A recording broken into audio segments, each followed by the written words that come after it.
नमस्कार प्रिय अभ्यर्थियों एवं भविष्य के अधिकारियों। आप लोगों का आपके अपने इस आईएएस में स्वागत है और हमें उम्मीद है कि आप लोग स्वस्थ होंगे, अच्छे होंगे। तो आपकी जो 25 मई 2025 आईएएस प्रीलिम्स परीक्षा होने वाली है, उसकी तैयारी में आप लोग जी तोड़ के मेहनत कर रहे होंगे। और जैसा कि हमने पहले बताया है आप लोगों को, एक क्लास सब लोगों के लिए बिल्कुल ही आप लोगों के लिए ही समर्पित है और हम लोग आप लोगों के लिए ही मेहनत कर रहे हैं। आपकी संस्थान आईएएस की जो टीम है आप लोगों के लिए मेहनत कर रही है, आप अच्छा बेहतर प्रदर्शन कर सकें। और इस हमारे प्रयास को आप लोगों के साथ ओपनली रखा गया है और इसका वो भी व्यक्ति लाभ ले सकते हैं जो यहाँ दिल्ली आकर के या किसी अन्य शहर जा कर के कोचिंग नहीं ले सकते या वहाँ रह नहीं सकते। इसे आप अपने घर से ही या कोई कार्य कर रहे हैं उसके वो करते समय भी आप इसे देख सकते हैं और अपनी तैयारी को आगे बढ़ा सकते हैं। आपको ये नहीं लगेगा कि हमारी तैयारी रुक रही है और सब कुछ आपके लिए ही किया जा रहा है ये। तो अभी हम क्लास 6 की एनसीईआरटी कर रहे हैं। हमारे पिछले 2 चैप्टर हो चुके हैं, आज हमारा तीसरा चैप्टर है और हम इसको डिटेल से एक एक शब्द को पढ़ रहे हैं। तो आप विस्तार से एक बार पढ़ लेंगे तो आप जब शॉर्ट नोट या जैसे डायग्राम से आप समझेंगे तो वो आपकी समझ में आएगा। जब आपने स्टार्टिंग में बेसिक पढ़ा ही नहीं है तो समझ में कहाँ से आ जाएगा। इसीलिए ये ध्यान में रख करके ये कार्यक्रम आईएएस लोगों के लिए रखा है। तो आज हमारा तीसरा चैप्टर होगा संग्रह से उत्पादन तक भोजन के बारे में बताया गया है इसमें, तो हम पढ़ेंगे आज। और पिछले चैप्टर हमारे जो दो चैप्टर हैं हमारे पिछले, वो हमने इससे पहले एक लेक्चर में रिकॉर्ड कर दिए हैं, वो हमारी हो चुकी है क्लास। आज हमारी दूसरी क्लास है, इसलिए हम एनसीईआरटी को जो हमारे यूपीएससी में स्टेट पीसीएस में जो हमारी बेसिक चीज़ें पूछी जाती हैं वो हम कवर कर ले जाएंगे। और जब आप एग्ज़ाम देने जाएंगे तो आप विद कॉन्फिडेंस के जाएंगे, आपको नहीं लगेगा, आपको ये महसूस नहीं होगा कि हम कमज़ोर हैं। You are the best. तो चलते हैं हम आज क्लास 6 के तीसरे चैप्टर की ओर और डिटेल से पढ़ेंगे। आप ये समझिए कि हमें एक बुक्स पढ़ने का मौका मिल रहा है, एनसीईआरटी की किताबें हमें पढ़ने का मौका मिल रहा है। क्योंकि जो इंसान खुद से काम करता है ना, उसके पास उसके पीछे कोई कहने वाला ना हो तो वो हमको सही से कर नहीं पाता। इसीलिए हम आपको ये करा रहे हैं क्योंकि आप हमारे साथ ये कर ले जाएंगे। तो हमारा आज चैप्टर है और इसमें क्या कहा गया है, इसमें भोजन से उत्पादन संग्रह का ये चैप्टर का नाम है। इसमें क्या है कि नैनो है, एक लड़की है, तो वो अपना भोजन खा रही है। इसमें स्क्वाश है, कद्दू है, चावल है, बीन्स है, ये खा रही थी। तो ये उसके नानी के घर था, उसके घर के पीछे जो बगीचा था, बगीचे में ये उगाए गए थे। लेकिन उसने क्या हुआ कि उसको एक याद आ गई पिछले दिनों की, जो के टाइम में उन्होंने यात्रा की थी, तो वो मध्य प्रदेश में गई हुई थी। तो वहाँ पर उसने भोजन किया था। तो उसने सोचा वो भोजन इतना मसालेदार था, वो इतना स्वादिष्ट कैसे। तो उसी बात को इसमें बताया गया है एनसीईआरटी में कि हर जलवायु में, हर स्थिति में जलवायु को बदलने के अनुसार भोजन के प्रारूप, भोजन के उत्पादन जानवरों के बॉडी स्ट्रक्चर में होता है। पहाड़ी वाले इलाकों में भेड़ बकरी पाई जाती है ज़्यादातर, और जो जैसे कि चावल के लिए ज़्यादा पानी की आवश्यकता होती है, गेहूँ जौ के लिए कम पानी की आवश्यकता होती है। कौन सी जलवायु में कौन सी फसल का उत्पादन होगा वो जलवायु के ऊपर डिपेंड होकर। मध्य प्रदेश की अलग जलवायु है, अपने उत्तर प्रदेश की अलग जलवायु है,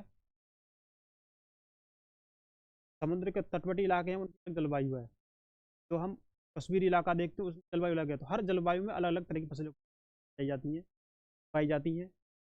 इनसे जो अनाज उत्पन्न होता है वो अलग अलग तरह का होता है। आप देखेंगे कि कोई जलवायु ऐसी होती है कि वहाँ गेहूँ का दाना या जौ का दाना या मक्का बाजरा वो मतलब उसका दाना बड़ा होता है, वो ज़्यादा भरपूर उसमें पोषक तत्व पाए जाते हैं। लेकिन किसी भी क्षेत्र की जलवायु ऐसी होती है कि वो कमज़ोर होते हैं, तो वो सब डिपेंड करता है जलवायु पर। अब देखेंगे कि जलवायु में जानवरों के स्ट्रक्चर होता है, बॉडी निर्माण होता है, उसमें भी अंतर होता है। कहीं कहीं जैसे आप गेहूँ देखते हैं फसलों में, या जो देखते हैं, कहीं कहीं गेहूँ की दो दो फसल हो जाती है, कहीं कुछ होता है। तो इस तरह का हम इसमें पढ़ेंगे, तो हमारी एनसीईआरटी आपको बता रही है, की है, तो हम इसमें एक एक चीज़ पढ़ेंगे और हम रिलेट करेंगे वर्तमान से, ठीक है, जल्दी समझेंगे। तो हमारा इसमें अध्याय 3 है, जैसे कि मैंने आपको बता दिया है, भोजन संग्रह से उत्पादन तक। भोजन संग्रह से उत्पादन की, भोजन को एकत्रित करने से और उसका उत्पादन प्रोडक्शन तक प्रक्रिया है, उसमें बताई गई है। अब नैनियों का भोजन है, एक लड़की का नाम है, वो मैंने आपको बता दिया कैसे क्या कहानी थी। अगर आप भी चाहते तो मैं एक बार फिर पढ़ दे रहा हूँ उसे, समझा तो मैंने दिया आपको। अब देखिए, आज नैनुओं अपना पसंदीदा भोजन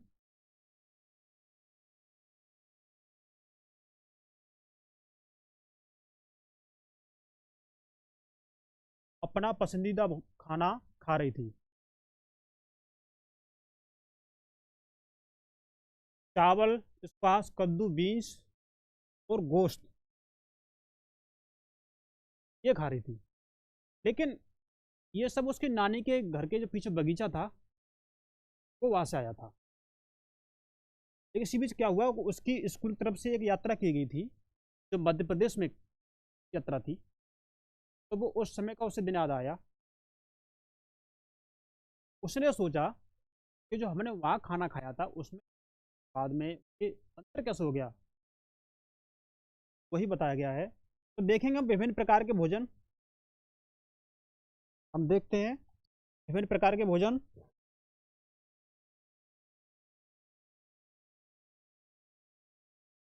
आज हमें अपने भोजन का अधिकांश हिस्सा उगाई जाने वाली फसलों और पाले गए पशुओं से प्राप्त होता है।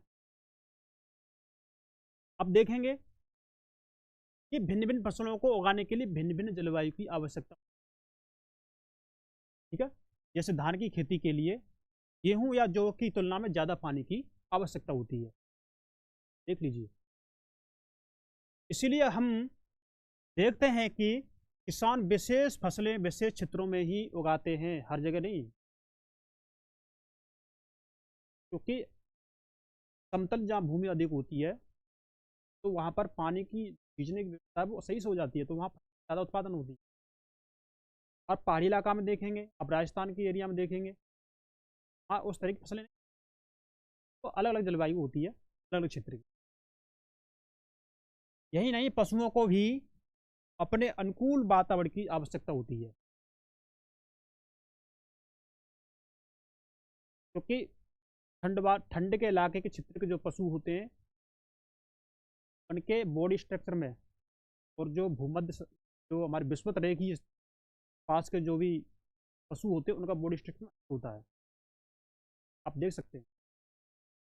आप उदाहरण के तौर पर हम ये भी देख सकते हैं कि सूखी और पहाड़ी जलवायु में मवेशियों की तुलना में भेड़ या बकरी अधिक सहजतापूर्वक जीवित रह सकते हैं, देख लीजिए। और जैसा कि तुमने अध्याय 2 में पढ़ रखा है कि स्त्री पुरुषों ने अपने भोजन का उत्पादन हमेशा नहीं किया, आप अध्याय 2 में पढ़ चुके हैं। आज हमारा चल रहा है अध्याय 3।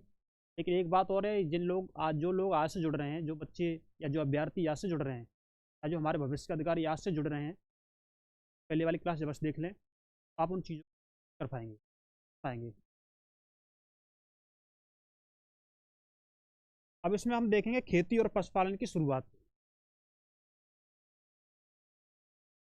अध्याय 2 में हमने पढ़ा है कि दुनिया की जलवायु बदलती रही है, पढ़ चुके हैं हम इस बात को। तो साथ ही लोग जिन वनस्पतियों और पशुओं का भोजन के रूप में इस्तेमाल करते थे, वे भी बदलते रहे। जब जलवायु बदलेगी तो भोजन और उसके स्थिति का तो परिवर्तन निश्चित ही, जलवायु के अनुसार ही सब कुछ होता है। जहाँ जिस जलवायु, वहाँ वहाँ के लोग, जलवायु के अनुसार वहाँ के पशु, जलवायु के अनुसार वहाँ के पक्षी, और उसी के अनुसार वहाँ के पशु पक्षी और फसलें पाई जाती हैं। जलवायु,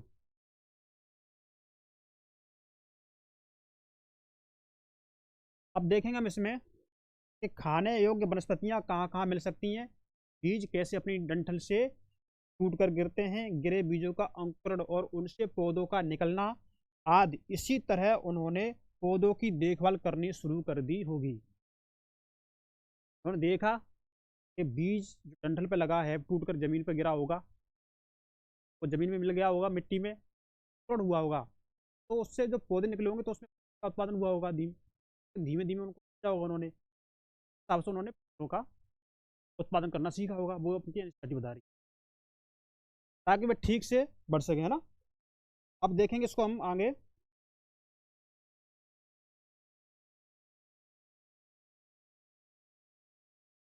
के बीज पक सके, इस प्रकार धीरे धीरे वे कृषक बन गए होंगे, खेती करने वाले कृषक बन गए होंगे। अब इसमें हम आगे देखते हैं, हमारा आगे पेज, अगला पेज है इसमें हमारा।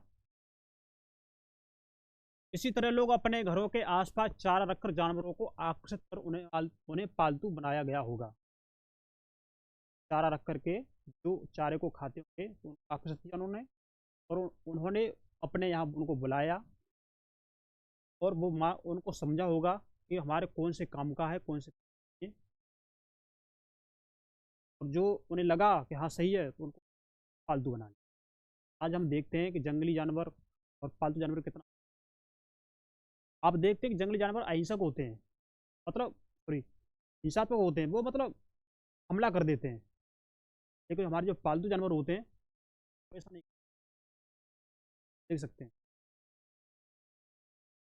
अब देखेंगे सबसे पहले जिस जंगली जानवर को जो पालतू बनाया था, कुत्ते का, जंगली कुत्ते का पूर्वज था। देखिए, जंगली कुत्ते का पूर्वज था। धीरे धीरे लोग भेड़, बकरी, गाय, सुअर जैसे जानवरों को अपने घरों के नजदीक आने को उत्साहित करने लगे। अब उत्साहित कैसे करेंगे? चारा दिखा करके। भाई जब उनको चारा दिखाएंगे तभी तो हमारी तरफ आएंगे वो। आप देख सकते हैं ऐसे जानवर झुंड में रहते थे और ज्यादातर घास खाते थे। अक्सर लोग अन्य जंगली जानवरों के आक्रमण से इनकी सुरक्षा किया करते थे। इस तरह धीरे धीरे वे पशुपालक बन गए होंगे। उन्होंने बताया वो कृषक कैसे बने थे और पशुपालक कैसे बने। एक बार मैं फिर आपको थोड़ा संक्षिप्त बता दे रहा हूँ। देखिए, जलवायु के अनुसार फसलों का उत्पादन अलग अलग होता है, ये हम पढ़ चुके हैं। एक कृषक बने कैसे? अब जैसे उन्होंने कोई पौधा देखा होगा कि डंठल पर, अगर जो डंठल कमजोर हो जाता तो वो टूट के ऊपर का जो हिस्सा होता है अनाज वाला वो गिर गया होगा, जब तो वो जमीन में दब गया होगा। जब वो जमीन में दब गया होगा तो अंकुरण हुआ होगा। काम तो देखा तो 1 महीना पौधे के लिए, किसी को 3 महीना, के लिए साल भर का समय लगा होगा। तो उनकी प्रक्रिया को समझे होंगे वो अनाज का उत्पादन उनको मिला होगा, वो कृषक। पशुपालक में क्या हुआ, चारे को रख करके जो जंगली जानवर थे सामने, चारे को रख करके जो चारा खाते थे उनको उन्होंने पालना शुरू कर दिया। अब फिर उनकी स्ट्रक्चर को समझे, उनकी से हमें क्या क्या मिल सकता है, जैसे हमें उनसे दूध मिल सकता है, मांस भी मिल सकता है, तो समझा होगा। तो लगता है कि इस हिसाब से वे पशुपालक भी बने। दो बात हमारे अच्छी आगे होगी।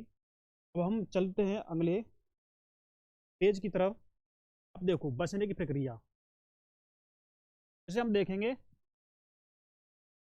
देखो लोगों द्वारा पौधे उगाने, जानवरों की देखभाल करने को बचने की प्रक्रिया का नाम दिया।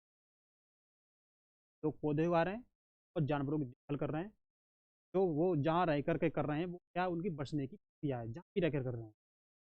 भाई जहाँ फसल का उत्पादन करेंगे, जहाँ जानवर पालेंगे, तो वो उनका निवास स्थान ही तो हो गया, वहाँ रह ही तो रहे हैं वो बताया गया है इसमें।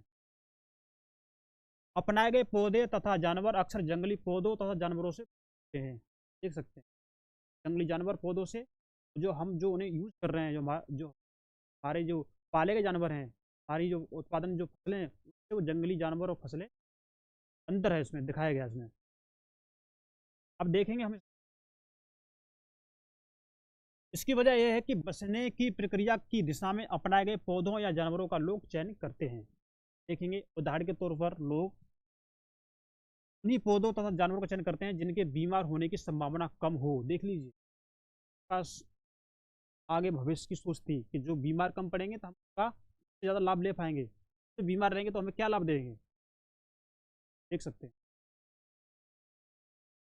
यही नहीं कि लोग उन्हीं पौधों को चुनते हैं जिनसे बड़े दाने वाले अनाज पैदा होते हैं। देख लीजिए, बड़े दाने वाले अनाज पैदा होते हैं तो उसी को चुन रहे हैं, छोटे वाले को नहीं। ये अपना फायदा जानते हैं कि हमें किससे क्या फायदा होगा, क्या प्रॉफिट होगी, जानते हैं ये। साथ ही जिनकी मजबूत डंठलें अनाज के पके दानों के भार को संभाल सकें, ऐसे पौधों के बीजों को संभाल कर रखा जाता है ताकि फिर से उगाने के लिए उनके गुण सुरक्षित हैं। देखिए, उन्हीं जानवरों को आगे प्रजनन के लिए चुना जाता है जो आमतौर पर अहिंसक होते हैं, जो हमलावर नहीं है। इसीलिए हम देखते हैं कि पाले गए जानवर तथा कृषि के लिए अपनाए गए पौधे जंगली जानवरों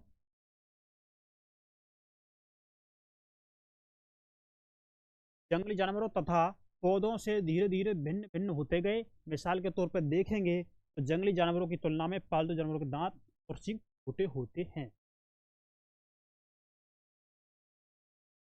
अब आप इसमें बताएंगे, तो चित्र दिया गया इसमें देखेंगे, आप बताएंगे इसमें पालतू सुअर के दांत कौन से हैं और जंगली सुअर के दांत कौन से हैं। एनसीईआरटी ने आपको बता दिया है कि जंगली जानवरों की तुलना में पालतू जानवरों के दांत और सींग छोटे होते हैं। देखिए आप लोग, आज हम देखेंगे कि बचने की प्रक्रिया पूरी दुनिया में धीरे धीरे चलती रही। यह करीब 12,000 साल पहले शुरू हुई और वास्तव में अपना आज हम जो भोजन करते हैं वो इसी बचने की प्रक्रिया की वजह से आज भोजन जो वजह से अब देखेंगे कि कृषि के लिए अपनाई गई सबसे प्राचीन फसलों में गेहूं तथा जौ आते हैं। प्राचीन फसल गेहूं और जौ। उसी तरह सबसे पहले पालतू बनाए गए जानवरों में कुत्ते के बाद क्या आता है, भेड़ और बकरी आते हैं। यहाँ से क्वेश्चन बन सकता है आपके एग्जाम में कि कुत्ते के बाद कौन सा पालतू जानवर बनाया गया था। आपके पास है ना भेड़ और बकरी, आप एक बार पढ़ लेंगे फिर आप प्रैक्टिस सेट लगाएंगे तो आपके पास रिविजन हो जाएगा कई बार। और जिस चीज़ को हम एक बार पढ़ लेते हैं और प्रैक्टिस कर लेते हैं, चीज़ हमारे दिमाग में बैठ जाती है। आप देख सकते हैं। अब देखते हैं इसमें क्या है, एक नवीन जीवन शैली। नवीन जीवन शैली, नवीन नई नया जीवन जीने की पद्धति कैसी है, अब देखते हैं। तुम किसी पौधे के बीज को बोकर देखो, अब देखो, तुम पाओगी या पाओगे इससे विकसित होने में कुछ वक्त लगता है। ये विकसित होने में जो समय लगेगा वो कुछ समय लगेगा। ऐसा नहीं आज बो दिया कल तैयार हो जाए फसल, ऐसा नहीं, टाइम लगेगा कुछ। इसमें कुछ दिन भी लगते हैं, कुछ महीने भी लगते हैं, या फिर साल तक का समय लग जाता है। इसीलिए जब लोग पौधे उगाने लगे तो उनकी देखभाल के लिए एक ही जगह पर लंबे समय तक रहना पड़ा था। तो मैंने आपको स्टार्टिंग में बता दिया, बीज बोने से लेकर फसल के पकने तक पौधे की सिंचाई करने, खरपतवार हटाने, जानवरों और चिड़ियों से तक करने जैसे बहुत से काम शामिल थे। आज भी करते हैं चीज। अगर हम कोई फसल उपजाते हैं या बो देते हैं, जब हमारी उगकर तैयार होती है इसके लिए हमें करना पड़ता है। फसल बो दी, उसकी निराई करनी है, गुड़ाई करनी है, पानी भी, सिंचाई भी करनी है उसकी, समय पर काटनी भी। काटने से पहले जो की जो सुरक्षा होती है, सेफ्टी होती है, उसकी देखभाल होती है, वो भी करते हैं हम। चिड़िया को अभी भी भगाते हैं। फसलों, ये करंट वाले तार अभी यूज हो रहे हैं, के वाले तार बोलते हैं, तो देख याद है ना। अब हम अपनी एनसीईआरटी को वर्तमान से एनसीईआरटी खुद बता दिया है बाद में। फसलों के पकने तक ये हमने बता दिया आपको। लेकिन ये लोग अनाज का उपयोग बहुत संभाल कर करते थे, पता था कि कैसे पैदा हो रहा है, क्या उनको, अब हमें जो अनाज हमने पैदा कर लिया उनको खा रहे हैं, कैसा लग रहा है उनको पता है, तो वो उतने जागरूक हो गए थे कि हमें कौन सी चीज़ कैसे यूज करनी है, अनाज का संभाल कर यूज करते थे।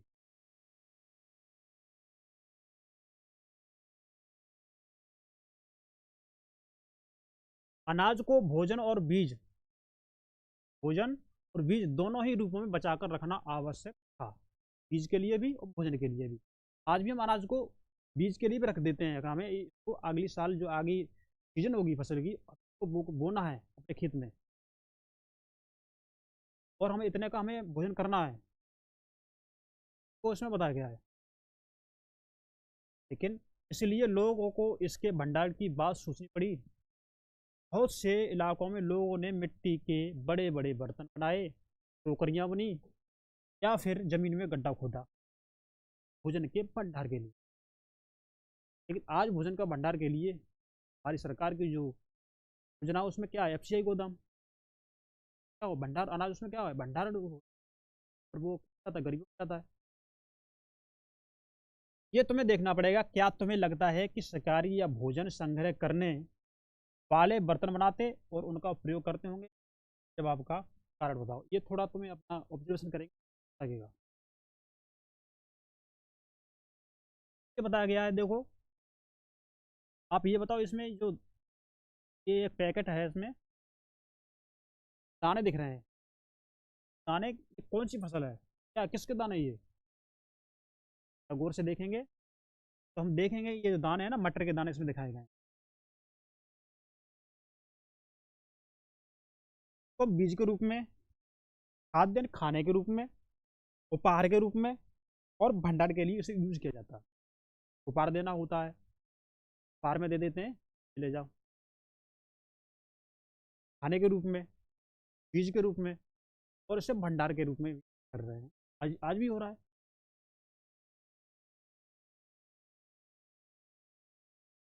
जानवर चलते फिरते और खाद्य भंडार, ये हम इसमें पढ़ेंगे।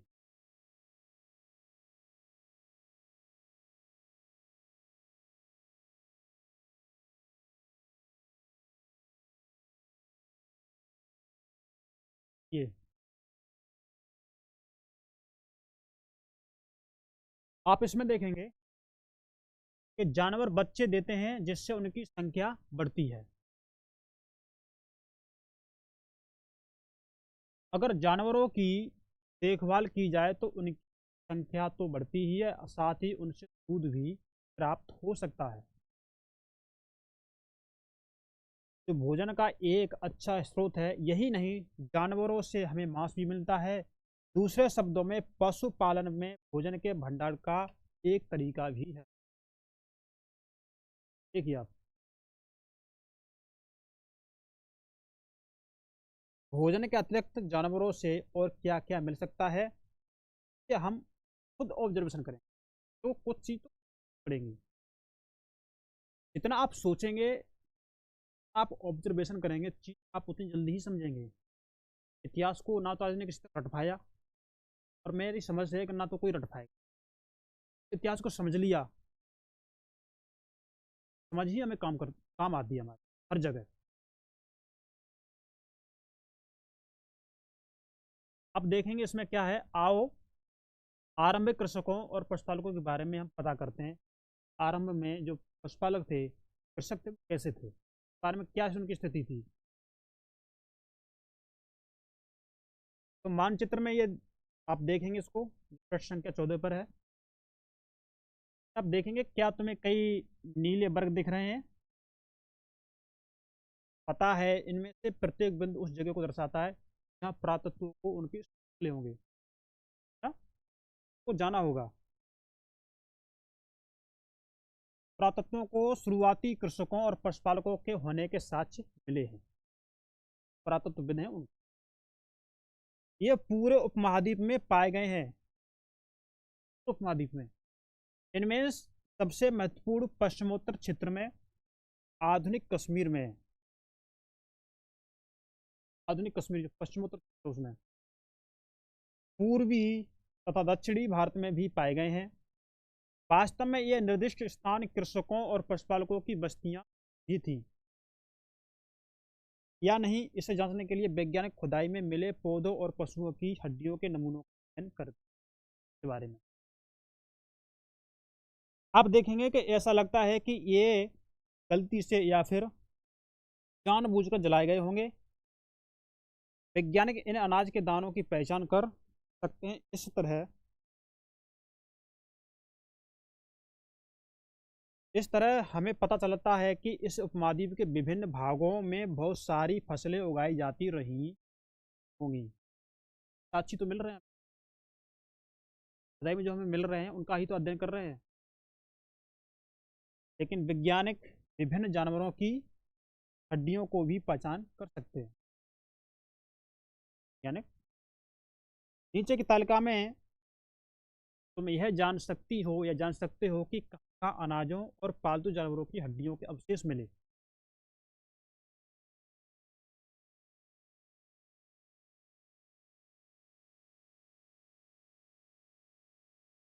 अनाज और हड्डियाँ और ये प्रास्थल, गेहूं, जो भेड़, बकरी, मवेशी, ये कहाँ है? मेहरगढ़। तो कहाँ पर है? आधुनिक पाकिस्तान, जो अभी का पाकिस्तान वहाँ। चावल, जानवरों की हड्डियों के टुकड़े, ये कहाँ मिले हैं? कोल्डी हवा, कहाँ? आधुनिक उत्तर प्रदेश में।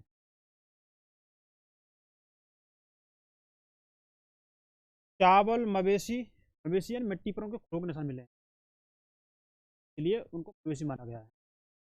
ये कहाँ मिले हैं? महागढ़ा, आधुनिक उत्तर प्रदेश में।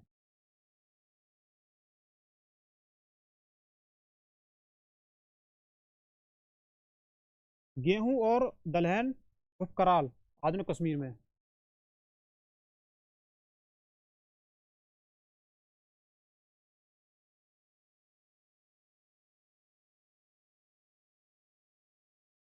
आप इसमें देखेंगे गेहूं और दलहन, गेहूं और दलहन कहाँ? ये गुफकराल यानी आधुनिक कश्मीर में। गेहूं और दलहन, कुत्ते, मवेशी, भैंस, भेड़, बकरी, ये कहाँ पाए जाते थे? पुरजोम। पुरजोम कहाँ है? हमारे कश्मीर में। गेहूं, हरे चने, जौ, भैंस, बैल, ये कहाँ? चिराद, आधुनिक बिहार। आप देखिए चिराद, आधुनिक बिहार, इन चीज़ों को पता कर पाएंगे अगर ये मिलान के लिए आ जाए। जैसे कि मान के चलो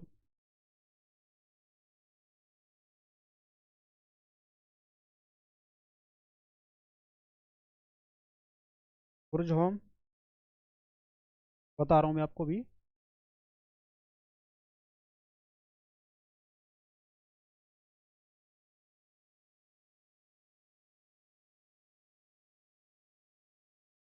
उपकराल,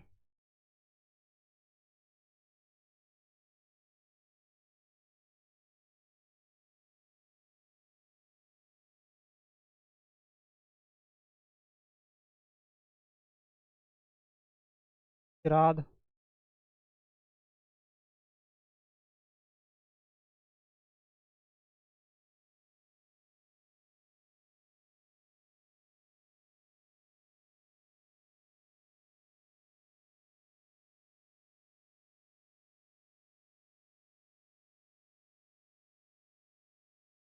दिख नहीं रहा ना।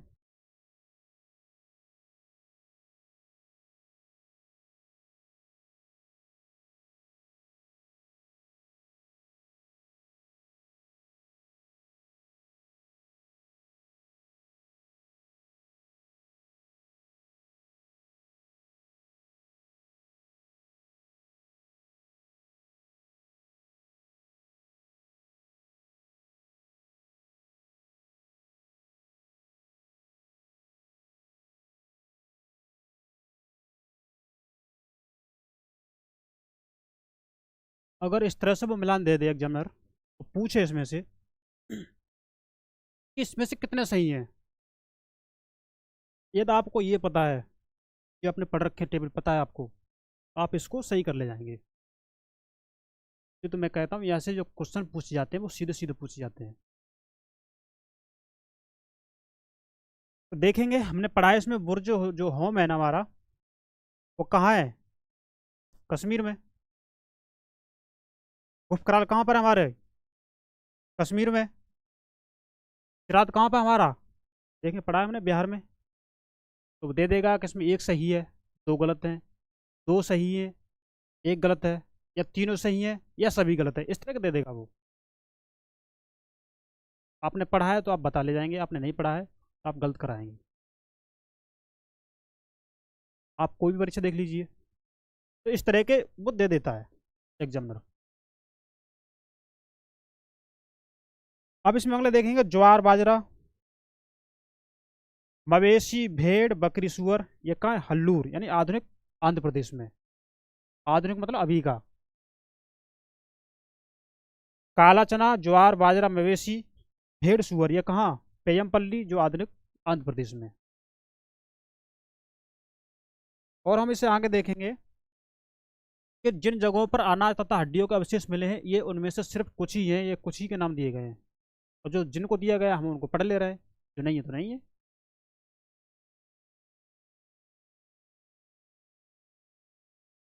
अब स्थायी जीवन की ओर हम चलते हैं। अपने हम स्थायी जीवन की ओर देखते हैं। देखिए कि पुरातत्वविदों को कुछ पुरास्थलों पर झोपड़ियों और घरों के निशान मिले हैं। जो भी पुरातत्वविद हैं उनको कुछ स्थान है उन पर कुछ झोपड़ियों के निशान, ये निशान मिले हुए हैं उनको। और कहीं कहीं घर मिले हुए हैं, तो उनसे पता चलता है कि ये जो हैं, जैसे कि कश्मीर में जो बुर्ज होम हमने बताया आपको पहले टेबल में, यहाँ भी बताया गया है बुर्ज होम कश्मीर में, कि लोग गड्ढे के नीचे घर बनाते थे, जिन्हें गर्तवास कहते थे। आप अनुमान लगा सकते हैं कि उन्होंने गड्ढे के नीचे घर क्यों बनाया? गड्ढे में घर, ऐसा क्या वजह रही होगी? या तो वो ठंड से बचने के लिए करते होंगे, सर्दी कम लगे, या जंगली जानवरों से सुरक्षा के लिए करते होंगे वो। तो भिन्न भिन्न वजह हो सकती है। तो देखो पढ़ते हैं क्या कारण रहा है उनका। इन्हें उतरने के लिए सीढ़ियाँ होती थी इनमें, इसमें उन्हें ठंड के मौसम में सुरक्षा मिलती होगी। पुरातत्वविदों को झोपड़ियों के अंदर और बाहर दोनों ही स्थानों पर आग जलाने की जगह मिली है। ऐसा लगता है, क्या लगता है?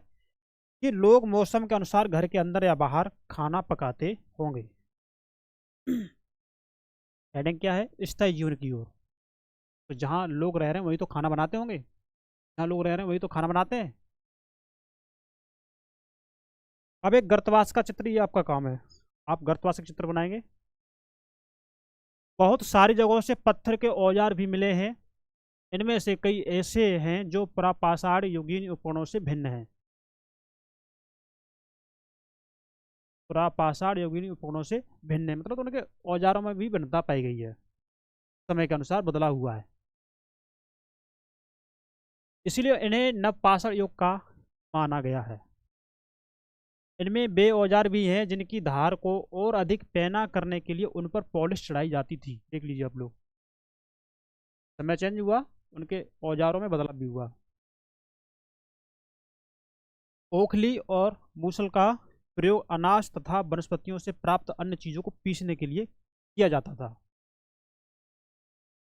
आज हजारों साल बाद भी ओखली और मूसल का प्रयोग अनाज पीसने के लिए किया जाता है। देख लिए, इसने एनसीईआरटी ने वर्तमान को लिंक कर दिया। ठीक है, अब देखेंगे इसमें हम उसी अब उसी तरह प्राचीन प्रस्तर युगीन औजारों का निर्माण और प्रयोग लगातार होता रहा। कुछ और हड्डियों से भी बनाए जाते थे।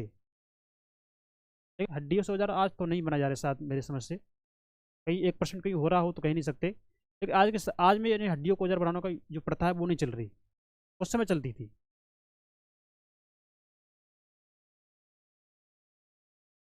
अब इसमें देखेंगे आप कि नवपाषाण युग के कुछ उपकरण हैं, इनकी तुलना आप पृष्ठ संख्या 13 से अध्याय 2 में करेंगे। उपकरणों से करेंगे आप तो तुम्हें इनमें से क्या समानताएं और भेद हैं ये आप खुद ऑब्जर्वेशन करेंगे। अब नवपाषाण युग के पुरास्थलों से कई प्रकार के मिट्टी के बर्तन मिले हैं।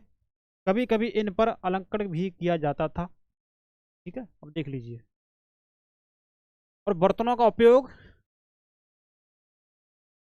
चीजों को रखने के लिए भी किया जाता था। धीरे धीरे लोग बर्तनों का प्रयोग खाना बनाने के लिए और चावल, गेहूं तथा दलहन जैसे अनाज को अब आहार का महत्वपूर्ण हिस्सा बन गए थे। इसके साथ साथ अब लोग कपड़े भी बुनने लगे थे। इसके लिए कपास जैसे आवश्यक पौधे उगाए जाने का प्रयास भी था उस समय। क्या ये परिवर्तन हर जगह एक साथ ही आ गए होंगे? आप बताइए। ऐसी बात नहीं। एक तरफ जहां कई जगहों पर स्त्री पुरुष शिकार और भोजन संग्रह करने का काम करते थे, वहीं अन्य लोगों ने हजारों सालों के दरमियान धीरे धीरे खेती और पशुपालन को अपना लिया होगा। बहुत जगह लोग मौसम के मुताबिक बदल बदल कर अपनी जीविका चलाया करते थे। देख लीजिए, आपके एनसीईआरटी ने आपको बता दिया कि हर समय परिवर्तन हुआ है समय के अनुसार। अन्य रीति रिवाज में हम देखेंगे, क्या देखेंगे कि पुरातत्वविद बहुत स्पष्ट रूप से इस बारे में कुछ नहीं कह सकते। क्या नहीं कह सकते? कि विद्वानों ने ऐसे किसानों का अध्ययन किया है, इनमें प्राय कृषक और पशुपालक समूह में रहते थे, जिन्हें जनजाति कहते हैं। अब देख लीजिए, अन्य रीति रिवाज में उन्होंने बता दिया जनजाति किसे कहते हैं। विद्वानों ने पाया है कि ये लोग कुछ ऐसे रीति रिवाजों को मानते हैं जो संभवतः पहले से ही प्रचलित रहे हैं। देख लीजिए, पहले से ही प्रचलित रहे हैं, उन रीति रिवाजों को ये मान रहे हैं आज भी। अब जनजाति को हम थोड़ा पढ़ लेंगे।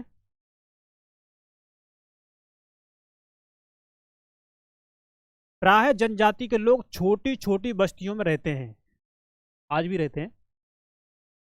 ज्यादातर परिवार एक दूसरे से संबंधित होते हैं और इस तरह के परिवारों के समूह मिलकर जनजाति का निर्माण करते हैं। देख लीजिए, जनजाति के सदस्य शिकार, भोजन संग्रह, खेती, पशुपालन और मछली पकड़ने जैसे पेशे अपनाते हैं। अक्सर महिलाएं खेती का सारा काम करती हैं। इसमें जमीन तैयार कर, बीज बोने, पौधे की देखभाल करने से लेकर के फसल काटने तक का काम शामिल है। इन चीजों में देख लीजिए, स्त्री पुरुष का काम अपना अलग अलग बता दिया इसमें। फसल काट, बीज बोने से लेकर फसल काटने तक का काम, मछली पकड़ने का काम, देख लीजिए आप लोग। बच्चे पौधों की देखभाल करते हैं और चिड़ियों और जानवरों को दूर भगाते हैं। देख लीजिए, बच्चों का काम बच्चे आज भी करते हैं ना, इस काम को आज भी करते हैं। बोलते हैं, जाओ खेत पे चले जाओ, चिड़ियों को भगा के आओ, नहीं तो जो हमने जो बीज बोया खेत में वो सारा चिड़िया खा जाएगी। जानवरों को भगा के आओ, तो हमने जो फसल बोई है वो सब खराब कर देंगे। आज भी हम अपनाते हैं, तो वही तो है। महिलाएं फसल दाबकर अनाज कूटती पीसती हैं, लेकिन देखिए पुरुष आमतौर पर पशुओं के बड़े बड़े झुंडों को चराते हैं, जबकि बच्चे छोटे झुंडों को, पशु मतलब जो बड़े लोग हैं ना, वो बड़े झुंडों को चराते हैं पशुओं के, जो छोटे बच्चे हैं वो छोटे झुंडों को बता दिया है। मतलब उस समय जनजाति का जो ये काम है वो बता दिया, आज ये होता है जनजाति क्षेत्रों में। अब देखेंगे, यहाँ जानवरों की सफाई, दूध निकालने का काम स्त्री पुरुष दोनों मिलकर करते हैं, आज भी करते हैं, आज भी करते हैं। उसी तरह दोनों मिलकर बर्तन बनाते हैं, टोकरियां बुनते हैं, औजार तथा झोपड़ियां बनाने का काम भी साथ साथ करते हैं। गाना, नाच और घरों की सजावट भी उनकी जिंदगी का एक अहम हिस्सा है। कल्चर, जनजातियों का कल्चर को भी बता दिया इसने, एनसीईआरटी ने, देख लीजिए।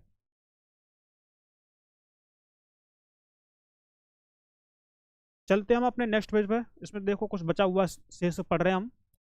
कुछ व्यक्तियों को नेता मान लिया जाता है। वे अनुभवी वृद्ध व्यक्ति, नौजवान योद्धा या फिर पुरोहित हो सकते हैं। जो जिनको नेता मान लिया जाता है उनकी बात हो रही है, वो या तो अनुभवी होंगे या वो वृद्ध होंगे, है ना। तो एनसीईआरटी आपको बता रही है। वयस्क महिलाओं को भी उनके ज्ञान तथा अनुभव के लिए विशिष्ट सम्मान दिया जाता है। जो बेस्ट महिलाएं उनको बता रहे हैं कि बेस्ट महिलाओं को भी सम्मान दिया जाता था।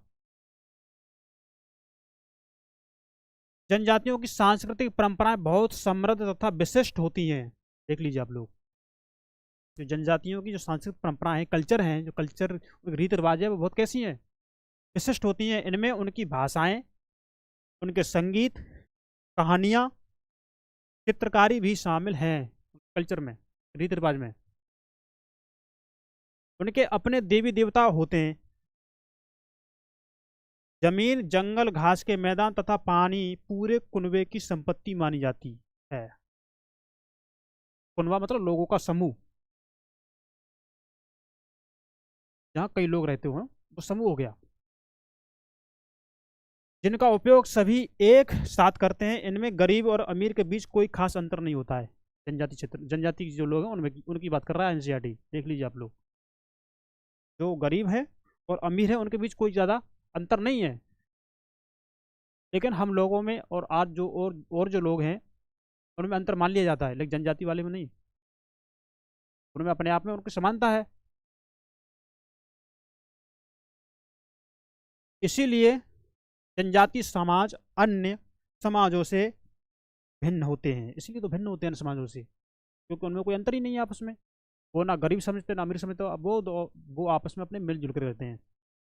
आप देख लीजिए, इन अन्य समाजों के बारे में तुम आगे पढ़ोगी या पढ़ोगे।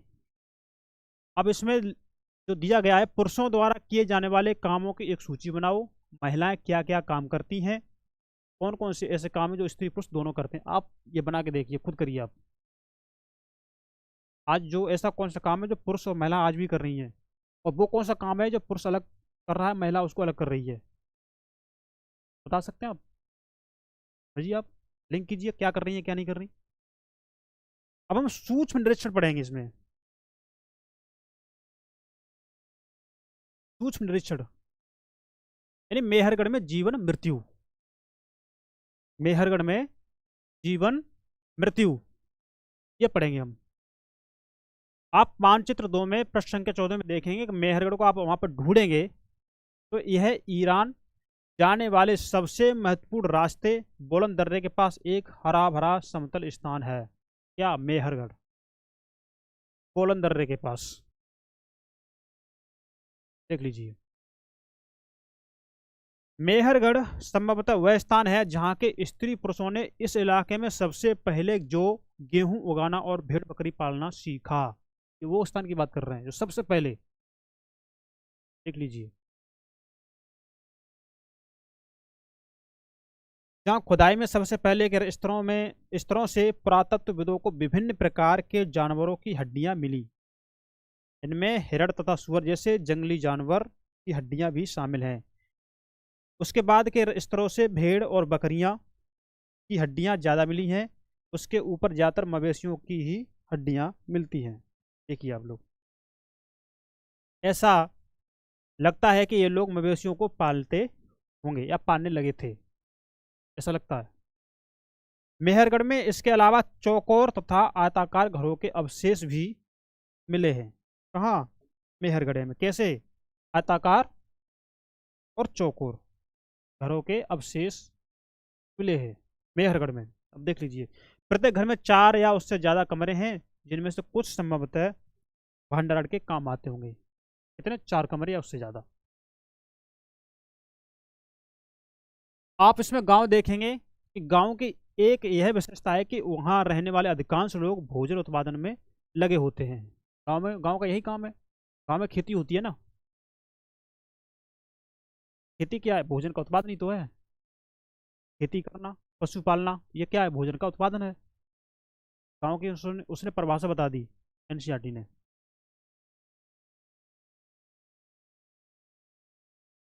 अब पहले और बाद के स्तर देखेंगे। पहले और बाद के स्तर। जब पुरातत्वविद किसी जगह की खुदाई करते हैं तो वे कैसे समझते हैं कि कौन से स्तर पहले के हैं और कौन से बाद के? जब पुरातत्वविद जब खुदाई करते हैं तो वो कैसे मालूम कर पाते हैं कि जो स्तर जो खुद गया वो पहले का है या बाद का है? अब स्तर होता क्या है वो अभी देखो पढ़ेंगे। मान लो लोगों ने सबसे पहले समतल भूमि यानी स्तर 4 पर रहना शुरू किया होगा। आमतौर पर लोग जहां रहते हैं घर टूटने पर दोबारा वहीं घर बना लेते हैं। टूटे फूटे सामान और कूड़ा करकट भी घरों के आसपास जमा होते रहते हैं। इन कारणों से बस्ती की जमीन धीरे धीरे ऊंची होती रहती है और फिर सड़कों सालों के बाद वहाँ एक टीला सॉरी सैकड़ों सालों के बाद वहाँ एक टीला बन जाता है। इसलिए जब टीले की खुदाई की जाती है तो उसका सबसे निचला स्तर सबसे पुराना होता है। देख लीजिए आप लोग। और उसके बाद के स्तर बाद के युगों के होते हैं। यही ऊपरी तथा निचली स्तर है तह और आमतौर पर स्तरों के रूप में मानी जाती हैं। इसमें सबसे पहले मानव इस स्तर पर रहना शुरू किया होगा।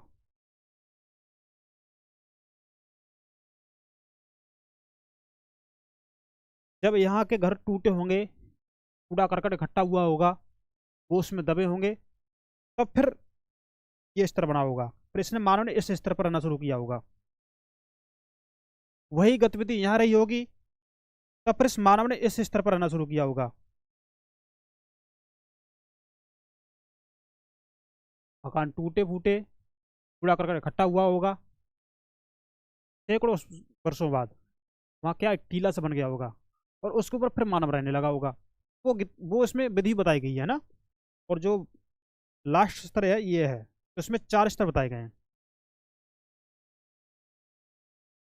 स्तर 2 और 3 को देखो कौन सा ज्यादा पुराना है। आप इसमें बता सकते हैं इसमें पुराना कौन सा है ज्यादा और सबसे नया कौन सा है, ये आप बताओ।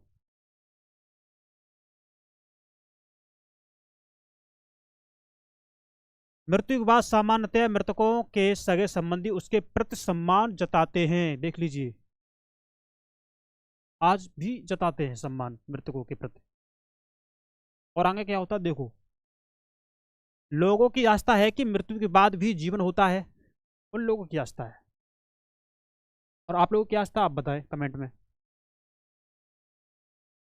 इसीलिए कब्रों में मृतकों के साथ कुछ सामान भी रखे जाते थे। मेहरगढ़ में ऐसी कई कब्रें मिली हैं। एक कब्र में एक मृतक के साथ एक बकरी को भी दफनाया गया था। ये मेहरगढ़ की बात हो रही है। संभवतः ऐसे परलोक में मृतक के खाने के लिए रखा गया होगा, ऐसा ये मानते हैं, इनके विचार हैं। ऐसा हुआ होगा, पॉसिबिलिटी है। आप देख सकते हैं। तो इससे आशय ये है कि उस समय के लोग जो मृतकों के जो प्रति सम्मान था वो अच्छा था। मृतकों का सम्मान किया जाता था क्योंकि खाने पीने का इंतजाम किया गया इसमें। बकरी को दफना दिया और कुछ चीज़ें दफना दी गई। तो आज भी तो हम कर रहे हैं, लेकिन वो किसी को दफनाने की नहीं, वैसे सम्मान हो रहा है। तो थोड़ा अंतर है, लेकिन वर्तमान को थोड़ा इससे लिंक कर सकते हैं हम। अब ये देखो इसमें 4 कमरे हैं। ये इसमें हमारे जो डायग्राम दिखाया गया है, ये चित्र, इसमें 4 कमरे हैं। अब देखिए, ये जो कमरा है ना, इसमें ये भंडार किया गया, भंडार गृह के लिए ये वाला इसमें भंडार किया गया है अनाज का होगा या इसमें कुछ और भी चीज़ रखी गई होगी। भंडार तो भंडार, वैसे तो भंडार अनाज का ही होता है। या इसके अलावा कुछ साथ में उस समय जानवरों को भूसा वगैरह खिलाते हुए या घास वगैरह खिलाते हो, उसका भंडार वगैरह करते होंगे वो चारे का। और ये उनके अलग अलग कमरे हैं तो उनमें अलग अलग सामान रखा है। और ये कमरा इसमें खाली दिखाएगा, इसमें कुछ रखा हुआ है, देखो ये।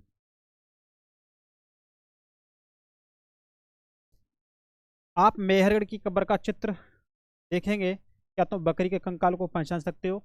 आप इसमें देखो कौन सा कंकाल बकरी का है। आप इसमें मेहरगढ़ के घर का चित्र हमने आपको बता दिया है। मेहरगढ़ के घर के साथ ऐसे दिखते हैं। तुम जिस घर में रहते हो उसके साथ इस घर की क्या समानता है, ये एनसीईआरटी आपसे पूछ रही है। तो एनसीईआरटी आपको कॉन्सेप्ट भी दे रही है और एनसीईआरटी आपसे सवाल भी पूछ रही है और एनसीईआरटी आपको वर्तमान से भी कनेक्ट कर रही है और एनसीईआरटी आपको आईएएस आईपीएस और स्टेट पीसीएस में जो आने वाले सवाल है उनको भी बता रही है। किसी भी परीक्षा में जो सवाल आते हैं यहाँ से हिस्ट्री से, उनको भी बता रही है। तो पढ़ तो इसीलिए रहे हैं। अगर एग्जामिनर अगर यहाँ से सवाल ना करता, आज हम इसे पढ़ते नहीं पढ़ते। तो ज़्यादातर जो सवाल पूछे जाते हैं वो हमारे सीधे सीधे यहीं से पूछ लिए जाते हैं। और हमें इससे पढ़ने से क्या होता है, हमें अपने अतीत की जानकारी मिल रही है। इसीलिए अब धीमे धीमे स्मूथली धीमे धीमे धीमे धीमे पढ़ते रहेंगे, कोई जल्दबाजी नहीं, कोई घबराहट नहीं, कोई तनाव मत लीजिए आप, क्योंकि आपसे ज़्यादा जो आपको पढ़ा रहा है या जो संस्थान आपको ये प्रोवाइड कर रही है उसको ज़्यादा तनाव होता है, आपसे ज़्यादा उसको ज़्यादा टेंशन है। वो आपको बेहतर देना चाहता है ये संस्थान, कोई भी संस्थान हो। जिस संस्थान से आप जुड़े हैं आप उसी से जुड़े रहें, क्योंकि वहाँ से अच्छा प्राप्त करेंगे आप। और हमारी संस्थान के माध्यम से ये कोशिश रहेगी आप लोगों के लिए कि आपको बेटर, इतना अच्छा परफॉर्मेंस हो, इतना अच्छा, इतना गुड, इतना एक्सीलेंट, जो 25 मई 2025 की जो परीक्षा होने वाली है उसमें उसका रिजल्ट दिखे। तो इसीलिए तो हम एक एक चीज़ को पढ़ रहे हैं, डिटेल से हर चीज़ को पढ़ रहे हैं। जब ये आप विस्तार से इसको पढ़ ले जाएंगे, आप चीज़ पढ़ने के बाद आपको भले ही ध्यान ना रहती हो, कोई बात नहीं, पढ़ने के बाद आपको लग रहा है मैंने पढ़ तो ली मैंने, लेकिन मुझे याद ही नहीं रहा, नहीं याद रहा, मत रहने दो। कोशिश करिए अगर याद आ जाए, लेकिन नहीं आ रहा तो मत रहने दीजिए, तना मत लीजिए। अभी आप इसको और पढ़ेंगे, आगे और पढ़ेंगे, प्रैक्टिस सेट में देखेंगे, अपने आप चीज़ कवर हो जाएगी। तनाव लेने से तो चीज़ कवर नहीं होती, तनाव लेने से दिमाग पे थोड़ा वाइब्रेशंस हो जाता है। आप देख लीजिए हम आपके लिए क्या कर रहे हैं, आपको बिल्कुल टेंशन नहीं लेनी, मुस्कराइए और हमारे साथ जुड़े रहिए। नंदिनी आईएएस संस्थान आप लोगों को बहुत कुछ प्रोवाइड कराएगा आपकी परीक्षा आने से पहले तक। आपको इतना स्ट्रॉन्ग कर देगा कि आप परीक्षा जाइए आराम से परीक्षा बैठिए, कोई टेंशन मत लीजिए, और ना ही आपको कोई घबराहट होगी, और ना ये आपको ये लगेगा मैंने ये नहीं पढ़ पाया, कि मैंने एनसीईआरटी नहीं पढ़ पाई, कि मैंने प्रैक्टिस नहीं कर पाई। आपको ये संस्था नंदिनी आईएएस सब कुछ करा रहा है, बस आप जुड़े रहिए। अब आप आगे देखेंगे इसमें दाओजली हेडिंग, खा नंबर दिया गया है इसमें, वही एक मानचित्र 2 पृष्ठ संख्या 14 पे आप देखेंगे इसको, दाओजली हेडिंग को ढूंढेंगे। यहाँ पर क्या बताएगा इसके बारे में, यह परास्थल चीन और म्यांमार की ओर जाने वाले रास्ते में ब्रह्मपुत्र की घाटी की एक पहाड़ी पर है। किसकी घाटी पर? ब्रह्मपुत्र की घाटी की एक पहाड़ी पर है, जो चीन और म्यांमार की तरफ जाते हैं, वहां की बात बता रहा है। यहाँ खरल और मूसल जैसे पत्थरों के उपकरण मिले हैं। इसमें पता चलता है कि यहाँ लोग भोजन के लिए अनाज उगाते थे, साथ ही यहाँ से जेडाइट पत्थर भी मिल रहा है, देख लीजिए। संभवतः यह पत्थर चीन से आया होगा। इसके अतिरिक्त इस परास्थल से काष्ठास्म अति प्राचीन लकड़ी जो सख्त होकर पत्थर बन गई हो, ये भी मिली है, देख लीजिए। और इनके क्या है, औजार और बर्तन भी मिले हैं।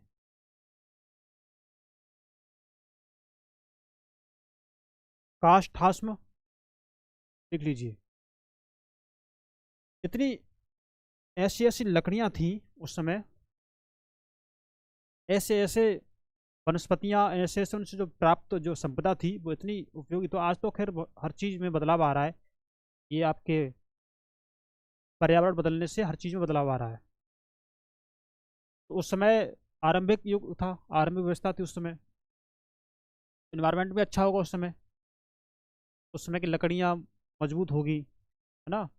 फल जो उससे प्राप्त होंगे वो स्वादिष्ट अधिक होंगे और अधिक पोषक तत्वों से भरपूर होंगे। तो उस समय का मानव रहा होगा तो उससे तंदुरुस्त भी होगा, है ना। तो उस समय के अनुसार उनकी बुद्धि भी उस तरह की काम करती होगी, तो वो इसमें दिखाया गया है।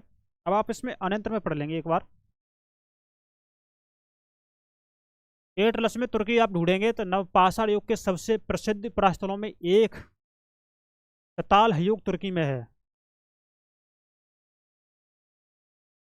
यहाँ दूर दराज स्थानों से कई चीजें लाई जाती थी और उनका उपयोग किया जाता था। जैसे सीरिया से ला गया एक चकमक पत्थर,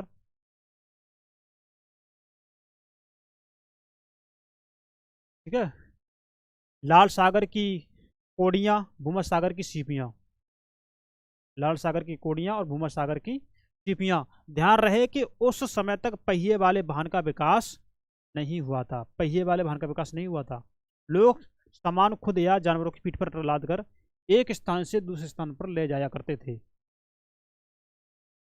अब ये कल्पना करेंगे, ये आपका काम है। अब आप इसमें देखेंगे कि इसमें उपयोगी शब्द कौन कौन से हैं। कृषक हमने पढ़ ही लिया, पशुपालक क्या होते हैं हमने पढ़ ही लिया, नवपाषाण युग ये भी पढ़ चुके हैं, बर्तन ये भी पढ़ चुके हैं, जनजाति पढ़ चुके हैं, गांव पढ़ चुके हैं, घर क्या है ये भी पढ़ चुके हैं हम, और कब्र क्या होती है हम ये भी पढ़ चुके हैं।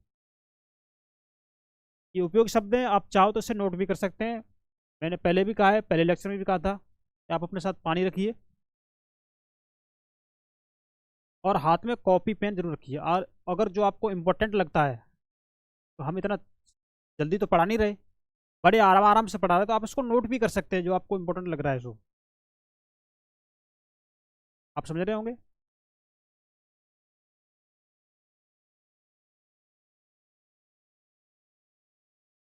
अब कुछ महत्वपूर्ण तिथियां हैं ये कि बसने की प्रक्रिया का आरंभ कब हुआ था। 12,000 साल पहले लगभग का समय है। मेहरगढ़ में बस्ती का आरंभ लगभग 8,000 साल पहले। देख लीजिए। अब इन्होंने क्वेश्चन पूछा है कि खेती करने वाले लोग एक ही स्थान पर लंबे समय तक क्यों रहते थे। आप तो पढ़ चुके हैं क्यों रहते थे, क्योंकि उनको खेती करने का ज्ञान और पशुपालने का ज्ञान हो चुका था। अब ये आप खुद सोचिए, है ना, खुद सोचिए और खुद अपने आप से क्वेश्चन कीजिए और खुद आप अपने आप को क्वेश्चन का आंसर बताइए, क्योंकि आप पढ़ तो चुके ही हैं। तो आज ये हमारा एक चैप्टर ये खत्म हो गया, चैप्टर नंबर 3, और हम चल रहे हैं अगला चैप्टर, अध्याय नंबर 4 की तरफ। देख सकते हैं।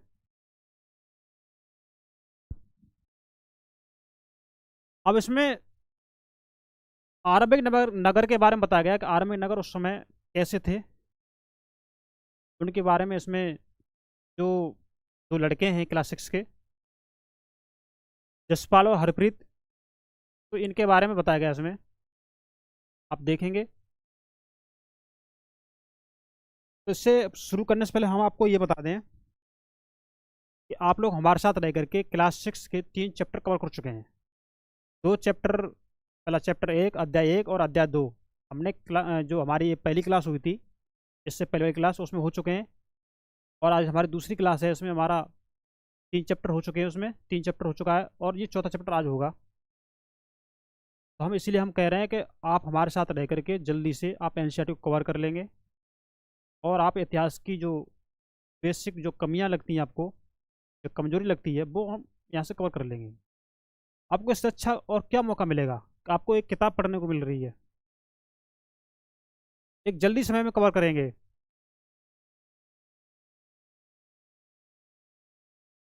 अब देखो इसके बारे में ये क्या कह रहे हैं, और ये है कि हमें आपकी ज़रूरत है, यानी कि संस्था नंदन IAS को आप लोगों के सपोर्ट की ज़रूरत है। हम जो आपके लिए इतना बेहतर परफॉर्मेंस कर रहे हैं, आप लोगों के लिए जो हम कर रहे हैं, जो संस्थान कर रही है आप लोगों के लिए, तो आप हमारे इस मोटिवेशन को बढ़ाने के लिए आप हमारे चैनल को लाइक करें, सब्सक्राइब करें और इसे अपने दोस्तों में शेयर करें। हो सकता है कि इसकी किसी को ज़रूरत हो सकता है कि इसको पढ़ने से किसी का भविष्य बन जाए, इसीलिए आप इस पर थोड़ा ध्यान दीजिए। तो please like and subscribe and share. अब चलते हैं, पुराने भवन का संरक्षण हमें क्यों ज़रूरी है। हमें अपने जो पुराने भवन है उनका संरक्षण करना जरूरी है, तो क्यों जरूरी है, तो वो हम आप इस अध्याय 4 में पढ़ेंगे। देखिए, ये दो क्लास 6 के विद्यार्थी हैं, जसपाल और हरप्रीत। तो जसपाल और हरप्रीत अपने घर के पास की गली में क्रिकेट खेल रहे थे। उन्होंने देखा कि कुछ लोग उस खंडर घर की तारीफ कर रहे थे, जिसे गली के बच्चे भूत आ घर कहते हैं। मतलब बोलते हैं कि भूत वाला घर है ये। एक ने कहा कि इसकी वास्तुकला को देखो, क्या आपने कहीं लकड़ी पर इतनी सुंदर नक्काशी देखी है? खंडर में उनको एक लकड़ी देखी होगी, उस पर जो नक्काशी बनी थी उनको नक्काशी देख कर लगा कि इतनी सुंदर नक्काशी क्या तुमने देखी है? तो ये जो खंडर घर बता रहे थे ये, तो भूता घर बोलते थे, भूतिया घर। उसके बारे में इसमें चर्चा की गई है। तो उसमें बताया गया कि क्या आपने देखा है ये कि हमें मंत्री जी को एक पत्र लिखकर कहना चाहिए कि इस खूबसूरत घर को सुरक्षित रखने के लिए इसकी मरम्मत कराने की व्यवस्था करें। एक महिला ने दूसरी महिला से कहा। यह सब सुनकर जसपाल और हरप्रीत सोचने लगे कि इस पुराने खंडर से लोग को इतना लगाव क्यों हो सकता है। आज भी अपने जो उस समय के जो भी हैं उनको देख सकते हैं, परास्थल या खंडर घर। आज भी सरकार उनको संरक्षण करने के लिए यानी क्या क्या कर रही है, क्योंकि मरम्मत के लिए उनके लिए खर्चे उठा रही है, क्योंकि उससे हमारे भविष्य उससे हमारा भूतकाल और हमारा उससे हमारा अतीत, हमारा उससे इतिहास जुड़ा हुआ है। वर्तमान से उसे हम कनेक्ट कर लेते हैं। उस समय इस तरह की बिल्डिंगें, इस तरह के कल्चर उस समय थे जो आज भी हैं। और क्या उनकी जो चीज़ पहले थी वो आज है, वर्तमान में मिल रही है कि नहीं मिल रही? अब देखेंगे हड़प्पा की कहानी। अक्सर पुरानी इमारत अपनी कहानी बताती हैं। लगभग 150 साल पहले जब पंजाब में पहली बार रेलवे लाइन बिछाई जा रही थी, तो इस काम में जुटे इंजीनियरों को एक अचानक हड़प्पा पुरास्थल मिला, जो आधुनिक पाकिस्तान में है। उन्होंने सोचा कि यह एक ऐसा खंडर है जहां से अच्छी ईंटें मिलेंगी। यह सोचकर वे हड़प्पा के खंडरों से हजारों ईंटें उखाड़ ले आए, जिससे उन्होंने रेलवे लाइन बिछाई। इससे कई इमारतें पूरी तरह नष्ट हो गई। ये पाकिस्तान की बात हो रही है, आधुनिक पाकिस्तान में जो पंजाब वाली जगह है, लगभग 150 साल पहले की बात है। वो जो अधिकारी इंजीनियर थे उनको एक रेलवे लाइन बिछाने का मौका मिला, उनको टेंडर मिला। तो उनको ये लगा कि हम इसकी जो रेलवे लाइन बिछा रहे हैं उसके लिए हमारा जो काम अच्छा हो सके, तो उन्हें एक कंकड़ पत्थर डालने की जरूरत पड़ी। तो उन्हें एक खंडर मकान वहाँ जगह देखी वहाँ पे, तो वहाँ से वो अच्छी सीटें लेके आए और उन्होंने बिछा दी। उससे क्या हुआ, वो बिल्डिंग थी वो नष्ट हो गई। हालांकि उनके अवशेष हैं, लेकिन वो उस तरह से बनी थी वो नहीं है। तो वो उसमें बताया गया है।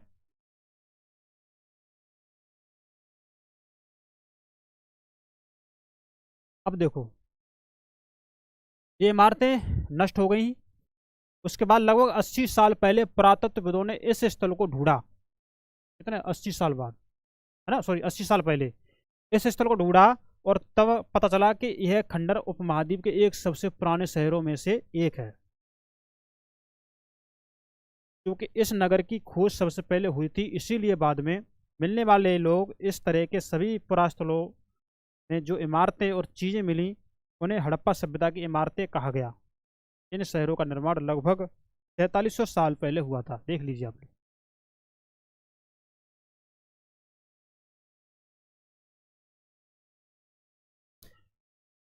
प्राय पुरानी इमारतों को तोड़कर उनकी जगह नए भवन बनाए जाते हैं। क्या तुम्हें लगता है कि पुरानी इमारतों को सुरक्षित रखना चाहिए? ये आपसे एनसीईआरटी पूछ रही है। और अगर तुमको लगता है हाँ चाहिए तो क्यों? मैंने कल भी कहा था कि क्वेश्चन मार्क चिन्ह आपके एक अगले स्टेप्स, अगला ज्ञान के लिए जरूरी है।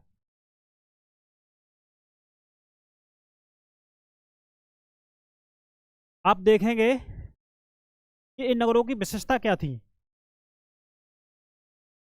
इन नगरों में से कई को दो या उससे ज्यादा हिस्सों में विभाजित किया गया है। प्राय पश्चिमी भाग छोटा था लेकिन ऊंचाई पर बना था, और पूर्वी हिस्सा बड़ा था लेकिन यह निचले इलाकों में था। आप देख लीजिए। देखो, जो प्राचीन नगरों की जो बात यहाँ कही गई है, इसमें एनसीईआरटी ने ये बता दिया है कि जो हमारा पूर्वी हिस्सा था वो ऊंचा था, और जो पश्चिमी हिस्सा था वो निचले स्तर पे था। ऐसा क्यों? इसका मानना तय है कि जो ऊंचे स्थान पर जो राजा लोग, बड़े लोग वो रहा करते होंगे, और जो निचले स्तर पर जो लोग रहते थे वो सामान्य, आम आदमी। तो आम आदमी में और उस समय के आदमी में, जो आज के आदमी में जो अंतर है, तो उस समय के राजा महाराजाओं में और आज के जो राजा महाराजा बने उनमें अंतर है। क्या अंतर है वो आप खुद समझेंगे। आप देख लेंगे, आप जब गांव में या कहीं जाते हैं तो एक सामान्य व्यक्ति, एक आम आदमी का घर जब आप देखेंगे या उनकी जगह देखेंगे, और एक जो शासक उसका घर या कोई मकान या कोई बस्ती देखेंगे, या इसका कोई इमारत देखेंगे, तो उसमें अंतर आपको दिखता है आज भी। वो सबसे अलग होती है उनकी जगह। तो वही इसमें दिखाया गया है। ऊंचाई वाले भाग को पुरातत्वविदों ने नगर दुर्ग कहा, यानी किला वाला क्षेत्र जहाँ राजा महाराजा रहते थे। निचले हिस्से को निचला नगर कहा। दोनों हिस्सों की चार दीवारियां पक्की ईंटों की बनाई जाती थीं। देख लीजिए, इसकी ईंटें इतनी अच्छी थीं कि हजारों सालों बाद आज तक उनकी दीवारें खड़ी रहीं। दीवार बनाने के लिए ईंटों की चिनाई इस तरह करते थे कि जिससे कि दीवारें खूब मजबूत रहें। देख लीजिए, इस तरह से ईंट चुनते थे कि दीवारें मजबूत रहेंगी, दीवारें टिकी रहेंगी, गिरेंगी नहीं, और उससे हमारी सुरक्षा बनी रहेगी। आगे देखेंगे कि कुछ नगरों के नगर दुर्ग में कुछ खास इमारतें बनाई गई थी। मिसाल के तौर पर अगर हम देखेंगे कि मोहनजोदड़ो में आज ताला बना गया था। इसमें जो मोहनजोदड़ो है ना, मोहनजोदड़ो, एक ताला बना गया था यहाँ पे, जिससे पुरातत्वविदों ने क्या कहा, इसे महान स्नानगार कहा। इस तालाब को बनाने में ईंटें और प्लास्टर का इस्तेमाल किया गया था। किसका? ईंटों का और प्लास्टर का।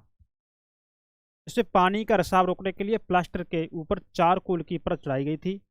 इस सरोवर में दो तरफ से उतरने के लिए सीढ़ियां बनाई गई थी, दो तरफ से, और चारों ओर कमरे बनाए गए थे। इसमें भरने के लिए पानी कुएं से निकाला जाता था। देख लीजिए, इस तालाब में जो पानी भरते थे कहाँ से? कुएं से। और उपयोग के बाद इसे खाली कर दिया जाता था। तो शायद यहाँ विशिष्ट नागरिक विशेष अवसरों पर स्नान किया करते थे। कालीबंगा और लोथल जैसे अन्य नगरों में अग्निकुंड मिले हैं। कहाँ? कालीबंगा और लोथल जैसे अन्य जो नगर हैं वो कहाँ मिले हैं? अग्निकुंड मिले हैं यहाँ पर, जहाँ संभवतः यज्ञ किए जाते होंगे। हड़प्पा, मोहनजोदड़ो और लोथल जैसे कुछ नगरों में बड़े बड़े भंडार गृह भी मिले हैं। देख लीजिए आप लोग।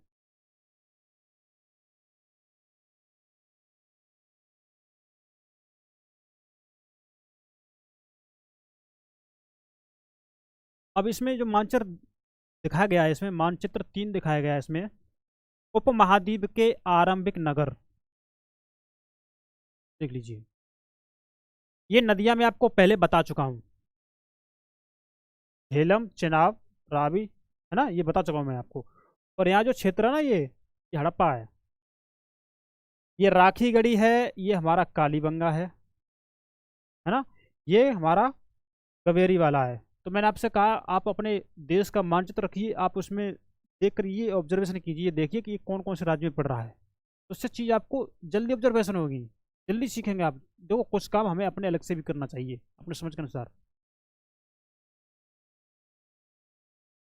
ये हमारी जो नदी है, सुंदर नदी है, ये हमारे क्या, मोहनजोदड़ो है, तुतकाको, चन्हूदड़ो, धोलावीरा, तुर्कोतड़ा, लोथल, है ना। तो देख सकते हैं आप लोग। तो ये है कि ये जो आपको बताया गया है इसे आप पढ़ रहे होंगे और समझ रहे होंगे। आप इसमें थोड़ा भी याद कर पा रहे हैं या नहीं कर पा रहे हैं, या थोड़ा पढ़ते जा रहे हैं समझते हुए, तो आपको चीज़ तो समझ पाएंगे आप। एग्जाम से पहले आपको इतिहास जान कितनी बार पढ़ना पड़ेगा हमारे साथ रह करके, तो इसलिए निश्चिंत रहिए, आप बने रहिए।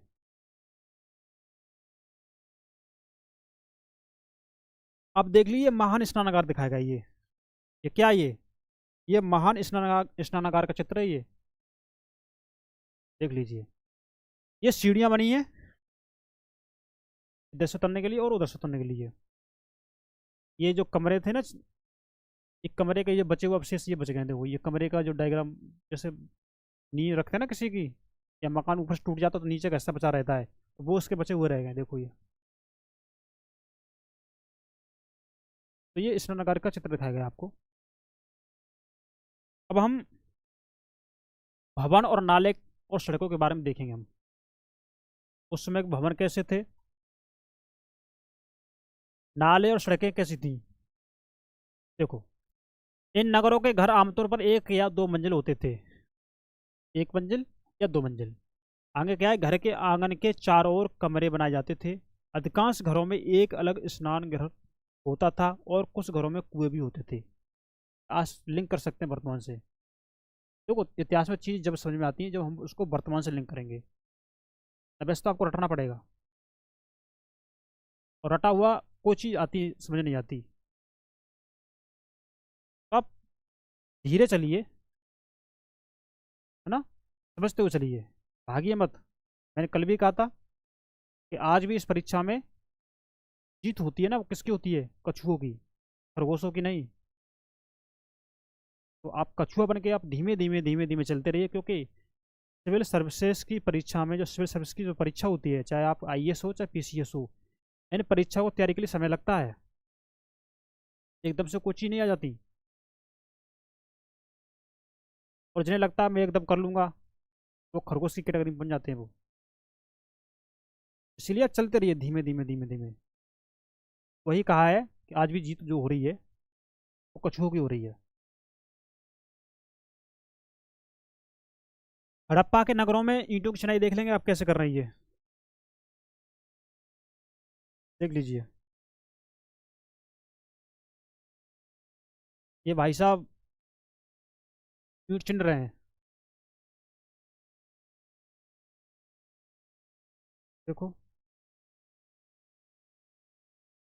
ना। अब अधिकांश घरों में एक अलग स्नानघर होता था और कुछ घरों में कुएं भी होते थे, ये मैंने आपको बता दिया। कई नगरों में ढके हुए नाले थे, इन्हें सावधानी से सीधी लाइन में बनाया जाता था। ढके हुए नाले, आज भी ढके हुए नाले बनाए जा रहे हैं। हर नाली में हल्की ढलान होती थी ताकि पानी आसानी से बह सके। देखिए कितना उनका सार्थक दिमाग था। ढलान पता है उनको, ढलान कैसे करनी है जो पानी बह सके, पानी एक जगह इकट्ठा ना हो पाए। अगर पानी एक जगह इकट्ठा हो गया तो गंदगी फैलेगी वहाँ पर, लोग बीमार पड़ेंगे। तो इतना सेंस था, कॉमन सेंस था उन लोगों को। अक्सर घरों की नालियों को सड़कों की नालियों से जोड़ दिया जाता था। आज भी जोड़ा जाता है ना, घर की नालियों को, सड़क पे जो नालियाँ बह रही हैं उनके साथ जोड़ दिया जाता है, और उनको फिर किसी नाले में जोड़ दिया जाता है, जो बाद में बड़े नालों में मिल जाती थी। नालों के ढके होने के कारण इनमें जगह जगह मैन होल बनाए गए थे, जिनके जरिए इनकी देखभाल और सफाई की जा सके। घर, नाले और सड़कों का निर्माण योजनाबद्ध तरीके से एक साथ ही किया गया था, एक साथ ही किया जाता था उस समय, देख लीजिए।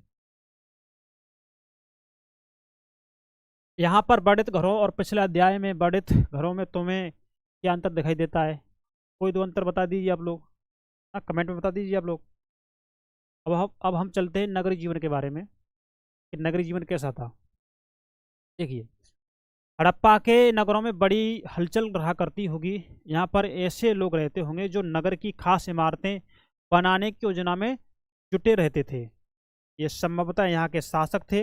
ये भी संभव है कि ये शासक लोगों को भेजकर दूर दूर से धातु, बहुमूल्य पत्थर और अन्य उपयोगी चीज मंगवाते थे। शायद शासक लोग खूबसूरत मनकों तथा सोने चांदी से बने आभूषणों जैसी कीमती चीजों को अपने पास रखते होंगे। इन नगरों में लिपिक भी होते थे, जो मोहरों पर तो लिखते ही थे और शायद अन्य चीजों पर भी लिखते होंगे, जो क्या है बच नहीं पाए।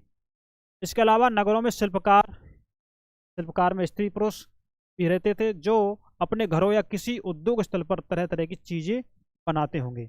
लोग लंबी यात्रा भी करते थे और वहां से उपयोगी वस्तुएं लाते थे। ठीक है, क्या करते थे, लंबी यात्रा भी करते थे, और लंबी यात्रा करते समय जो उनको चीज, जो भी वस्तु उपयोगी लगती थी उसको वो ले आते थे। जैसे आज भी अगर हम कहीं लंबी यात्रा पर जा रहे हैं और अगर हमको लग रहा है ये चीज़ हमारे लिए उपयोगी है तो हम उसको ले आते हैं। तो ये सेंस उन लोगों के भी समय था उन लोगों में।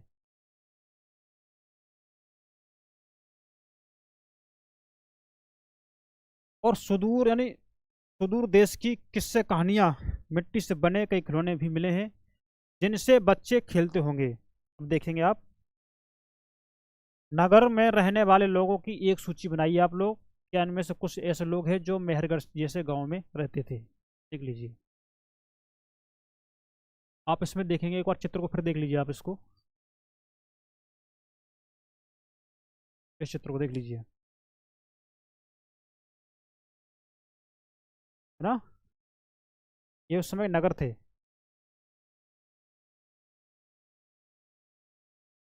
और ये कुआं, सबसे ऊपर जो आपने देखा वो मोहनजोदड़ो की एक सड़क और उसमें बना नाला, ऊपर एक कुआं, बाई और नीचे हड़प्पा की एक मोहर। इस मोहर के ऊपर के चिन्ह एक खास लिपि में है। उपमहाद्वीप में पाए गए लेखन का यह प्राचीनतम उदाहरण है। विद्वानों ने इसे पढ़ने की कोशिश की है लेकिन अभी तक यह पता नहीं चल पाया है कि इसका अर्थ वह क्या है। दाईं और नीचे आप पकी मिट्टी के खिलौने देखेंगे, ये देख लीजिए, ये क्या है? पकी मिट्टी के खिलौने, ये मोहर।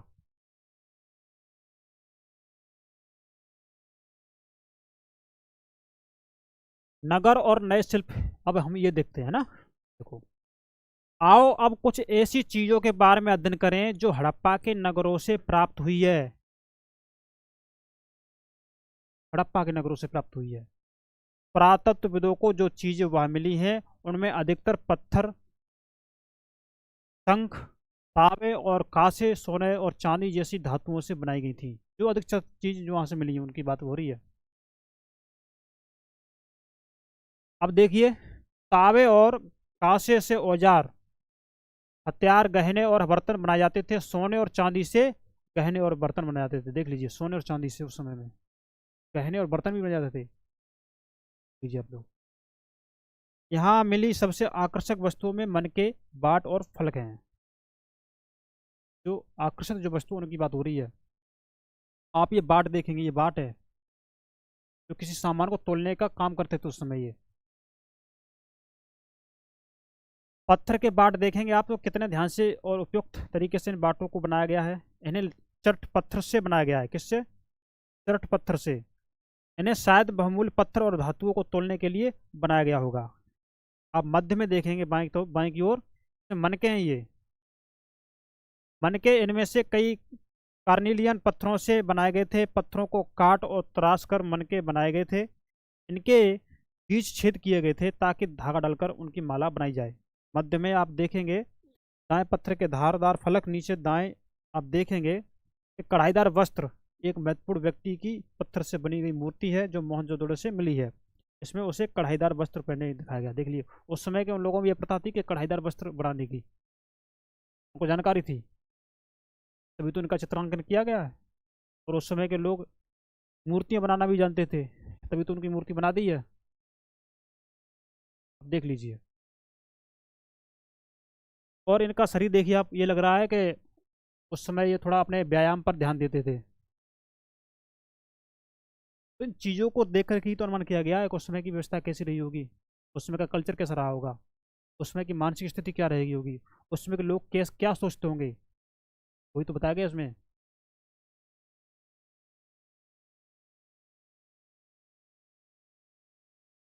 अब देखेंगे यहाँ पर जो मिली सबसे आकर्षक वस्तुओं में से क्या है? मनके हैं, बाट है और फलक है। ये हमने आपको पढ़ लिया अभी। और ये हमारे मनके हैं, ये हमारे बाट हैं जो हमने आपको बता दिया। अब देखो, हड़प्पा सभ्यता के लोग पत्थर की मोहरें बनाते थे। इन आयताकार मोहरों पर सामान्यतः जानवरों के चित्र मिले हैं। हड़प्पा सभ्यता के लोग काले रंग से डिजाइन किए हुए खूबसूरत लाल मिट्टी के बर्तन बनाते थे। देख लीजिए आप लोग।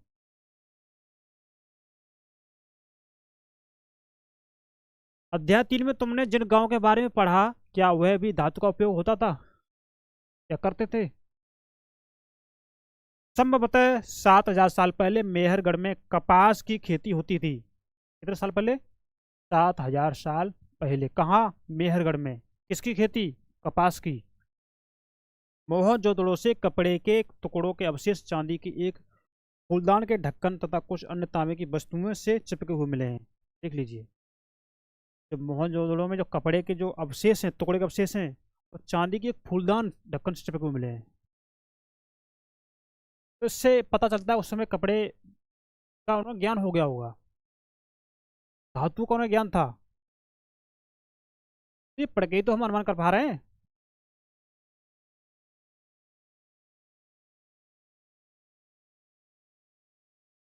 अब देखेंगे हम, अन्य तांबे की वस्तुओं से चिपके हुए मिले हैं किसके?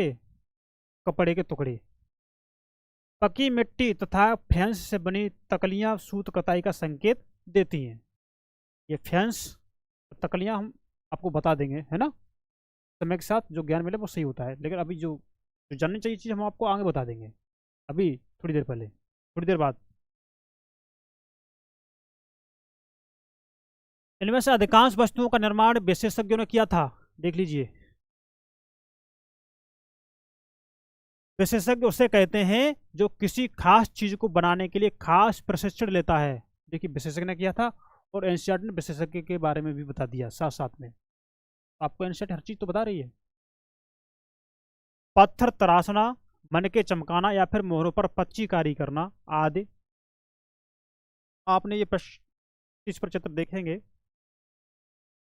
तो आप उसमें देखेंगे ना, तो मूर्ति का चेहरा कितने आकर्षक ढंग से आप यहाँ बनाया गया है। जो हमने आपको चित्र दिखाया गया है उसमें आपकी बात की गई है। उसकी दाढ़ी कितनी अच्छी तरह दर्शाई गई है, यानी कि उन्हें शेविंग करने का ज्ञान था उस समय, दाढ़ी वाड़ी बनाने का। ठीक है, यह किसी विशेषज्ञ मूर्तिकार का ही काम हो सकता है। मतलब तो उस समय के जो लोग थे ना, मूर्तिकला में अच्छा ज्ञान रखते थे। देख लीजिए आप लोग, हर व्यक्ति विशेषज्ञ नहीं हो सकता था। हमें यह पता है, सॉरी, हमें यह पता नहीं है कि क्या सिर्फ पुरुष ही ऐसे कामों में प्रशिक्षण हासिल करते थे या फिर महिलाएं। और इसकी बात की नॉलेज नहीं थी कि जो विशेषज्ञ थे वो केवल महिलाएं थी या पुरुष भी थे, ये पता नहीं है। और विशेषज्ञ उसे कहते हैं जिसने प्रशिक्षण हासिल किया हो, वो आपके एनसीईआरटी बता रही है।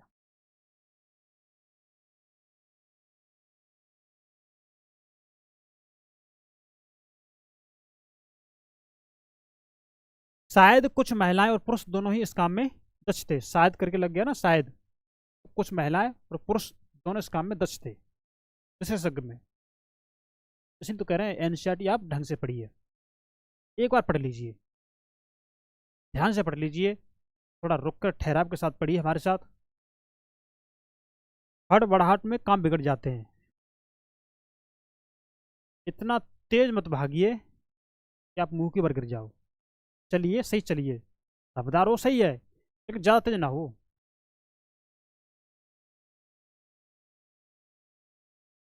अब देखिए, फेंस बता रहे हैं, जो मैं कहा, मैं थोड़ी देर पहले बाद में बताएंगे कि फेंस क्या होता है। तो फेंस के बारे में देखेंगे आप। पत्थर और शंख प्राकृतिक तौर पर पाए जाते हैं। पत्थर और शंख प्राकृतिक नेचुरली रूप में पाए जाते हैं, लेकिन फेंस को कृत्रिम रूप से तैयार किया जाता है।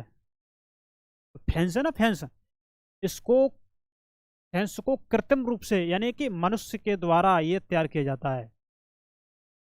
बालू या स्फटिक पत्थरों के चूड़ को गोंद में मिलाकर उनसे वस्तुएं बनाई जाती थी। उसके बाद उन वस्तुओं पर एक चिकनी परत चढ़ाई जाती थी। इस चिकनी परत के रंग प्राय नीले या हल्के समुद्री हरे होते थे। फेंस से मनके, चूड़ियाँ, पाले और छोटे बर्तन बनाए जाते थे। किससे? फेंस से। तो फेंस क्या होता वो आपके एनसीईआरटी ने बता दिया। अब देख लीजिए, अब कच्चे माल की खोज में आप देखेंगे, कच्चा माल उन पदार्थों को कहते हैं जो या तो प्राकृतिक रूप से मिलते हैं या फिर किसान या पशुपालक उनका उत्पादन करते हैं। उसने देखो, एनसीईआरटी ने आपको कच्चे माल के बारे में बता दिया कि कच्चा माल क्या होता है। या तो वो प्राकृतिक रूप से मिले या वो फसलों के माध्यम से मिले, है ना। ठीक है, या फिर किसान या पशुपालक उनका उत्पादन करते हैं, जैसे लकड़ी या धातुओं के अयस्क प्राकृतिक रूप से उपलब्ध कच्चे माल हैं। क्या? लकड़ी या धातुओं के अयस्क। क्या ये प्राकृतिक रूप से उपलब्ध कच्चे माल हैं। इनसे फिर कई तरह की चीजें बनाई जाती हैं। आप देखेंगे किसानों द्वारा पैदा किए गए कपास को कच्चा माल कहा है। देख लीजिए, तो कच्चा माल क्या होता है आपके एनसीईआरटी में बता दिया। अब ये कच्चे माल क्या होता है आप इसे अपने इकोनॉमी में भी पढ़ सकेंगे, इसे वहां भी आप कच्चे माल को पढ़ेंगे।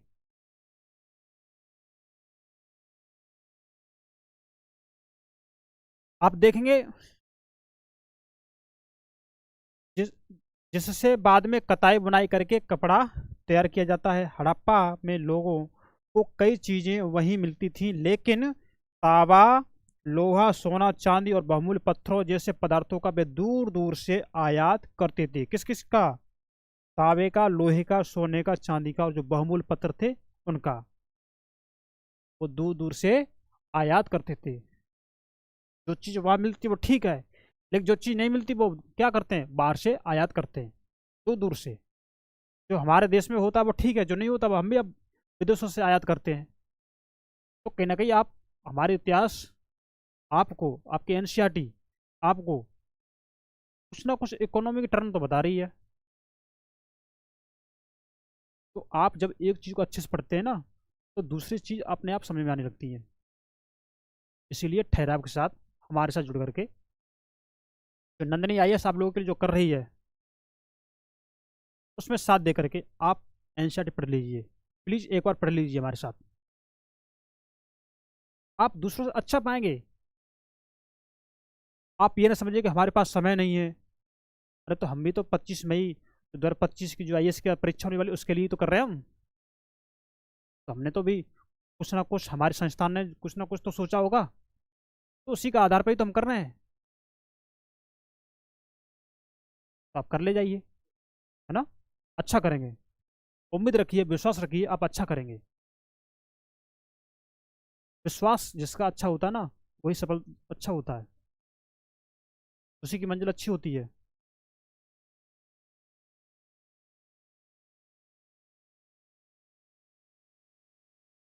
अब आगे देखेंगे, हड़प्पा के लोग तांबे का आयात संभवतः आज के राजस्थान से करते थे। आज का राजस्थान है, वहां से तांबे का आयात करते थे। यहाँ तक कि पश्चिम एशियाई देश ओमान से भी तांबे का आयात किया जाता था। पश्चिमी देश जो है हमारा, ओमान से भी क्या होता था, आयात होता था। किसका? तांबे का। कांसा बनाने के लिए तांबे के साथ मिलाई जाने वाली धातु टिन का आयात आधुनिक ईरान और अफगानिस्तान से किया जाता था। सोने का आयात आधुनिक कर्नाटक और बहुमूल्य पत्थर का आयात गुजरात, ईरान और अफगानिस्तान से किया जाता था। तो मतलब उस समय के लोग आज अपने जो पड़ोसी देश मानते हैं, या जो हमारे राज्य के जो विभिन्न हिस्से हैं, सॉरी भारत के जो हमारे राज्य के अलग अलग हिस्से हैं, उनसे आयात करते थे उस समय। तो आयात निर्यात का तो कॉन्सेप्ट पहले से चला रहा है। आप यहाँ देखेंगे चीज़ों को एक जगह से दूसरी जगह कैसे ले जाया करते थे। इन चित्रों को देखकर आप ये बताएंगे, एक खिलौना है और दूसरी एक मोहर है। क्या तुम बता सकते हो कि हड़प्पा के लोग यातायात के लिए किन साधनों का प्रयोग करते थे? पिछले अध्यायों में क्या तुमको पहिए वाले वाहनों की जानकारी दी गई है? ये आपसे पूछा है एनसीईआरटी ने। पढ़ चुके हैं, पढ़ा होगा आपने तो पता होगा, आपको नहीं पढ़ा होगा तो नहीं।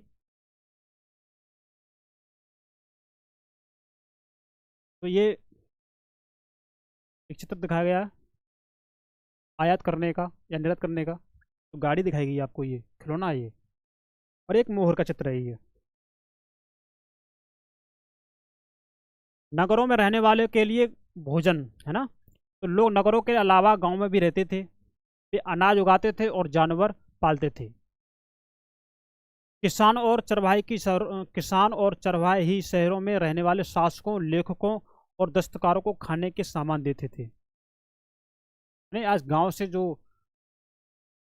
फसलें उगाई जाती हैं, गांव से जो भी दूध निकलता है जानवरों का, या उनसे जो चीज़ बनाई जाती है, वो भी तो बड़े बड़े नगरों में पहुंचाई जाती हैं, शहरों में पहुंचाई जाती हैं। तो वही बताया गया है।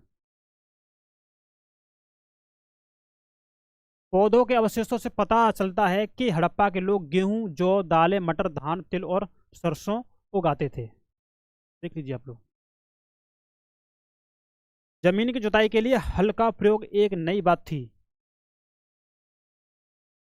हड़प्पा काल के हल तो नहीं बच पाए क्योंकि वे प्राय लकड़ी से बनाए जाते थे, ऐसा माना गया है, लेकिन हल के आकार के खिलौने मिले हैं। इससे माना गया कि उस समय हल का यूज करते थे। खेत जोतने वाले जो हल होते हैं वो उसका लकड़ी के रहे होंगे, लेकिन लकड़ी के रहे होंगे।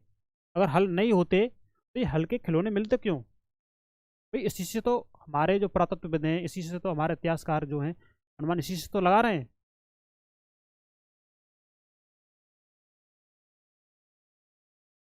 क्योंकि वे प्राय लकड़ी से बनाए गए जाते थे, लेकिन हल्के आकार के खिलौने में जो खिलौना मिला है उसमें आप देखेंगे कि इस क्षेत्र में बारिश कम होती है ना, इसलिए सिंचाई के लिए लोगों ने कुछ तरीके अपनाए होंगे।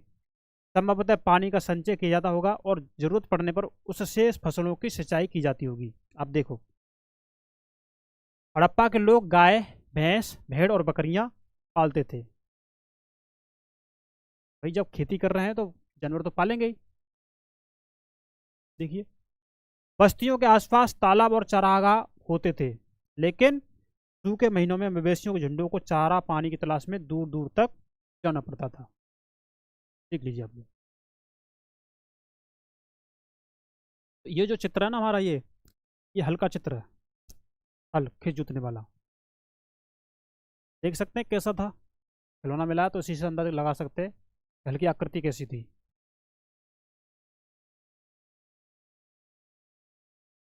वे बेर जैसे फलों को इकट्ठा करते थे, मछलियां पकड़ते थे और हिरण जैसे जानवरों का शिकार भी करते थे। गुजरात में हड़प्पा कालीन नगर का सूक्ष्म निरीक्षण हम करेंगे। अब देखेंगे कि कच्छ के इलाके में खदिर बेत के किनारे धोलावीरा नगर बसा था। जो खदिर बेत है, खदिर बेत जगह है, उसके किनारे क्या था? धोलावीरा नगर बसा था। वहां साफ पानी मिलता था।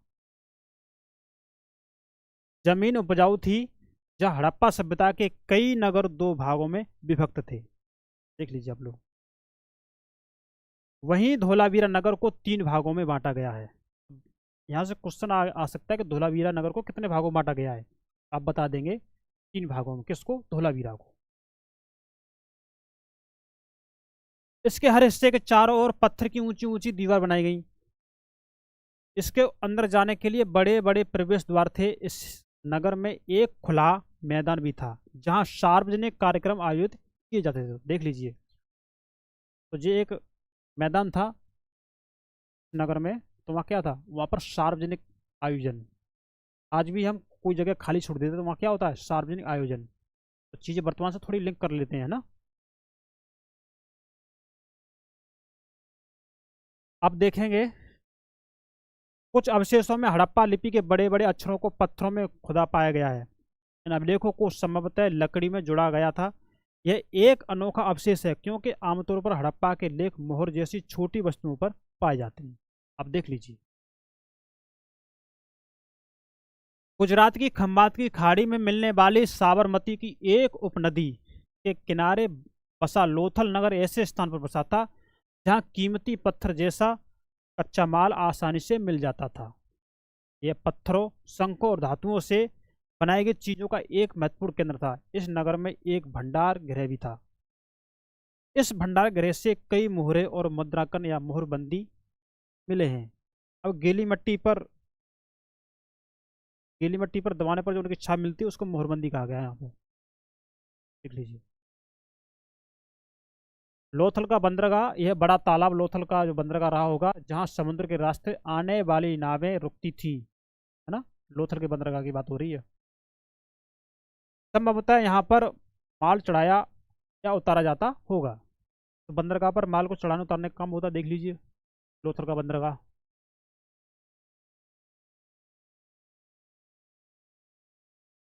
देख लीजिए आप लोग,